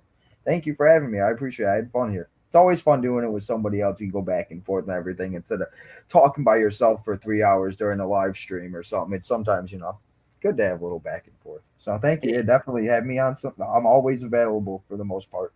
Make some time. That's what I like to hear. Maybe we can do this again here. And all I'm going to say is thank you very much there, Elijah, as well as put that in the bottom there. I just want to say big thanks to everybody that's been checking out. We've literally run out of time. So if there's any comments that have been missed, we do apologize. But I want to give Tino a bit of time. His own stream starts in less than an hour. He'll be doing AEW live watch along. And I'll be back tomorrow for AEW All Out predictions. So hopefully by that point, there is a main event to discuss as well. Because so far, it's a big undercard. But myself and Too Sweet Carl from On the Mark Wrestling Podcast will be here. We look forward to discussing it. And like I say, everybody, Tino's Time is on YouTube. Go and subscribe to his channel. Link is in the description. And also give him a follow on Twitter and Instagram. A good follow. I highly recommend it. If you're new to this channel, then subscribe. And please like and share the video as well. Really helps the algorithms. And we'll be back tomorrow. This has been one of those longer streams once again, but it's been a lot of fun as well. But take care, everybody. Thank you for watching. And we'll see you next time. Enjoy Worlds Collide. See you soon. In fact, I'll see you tomorrow.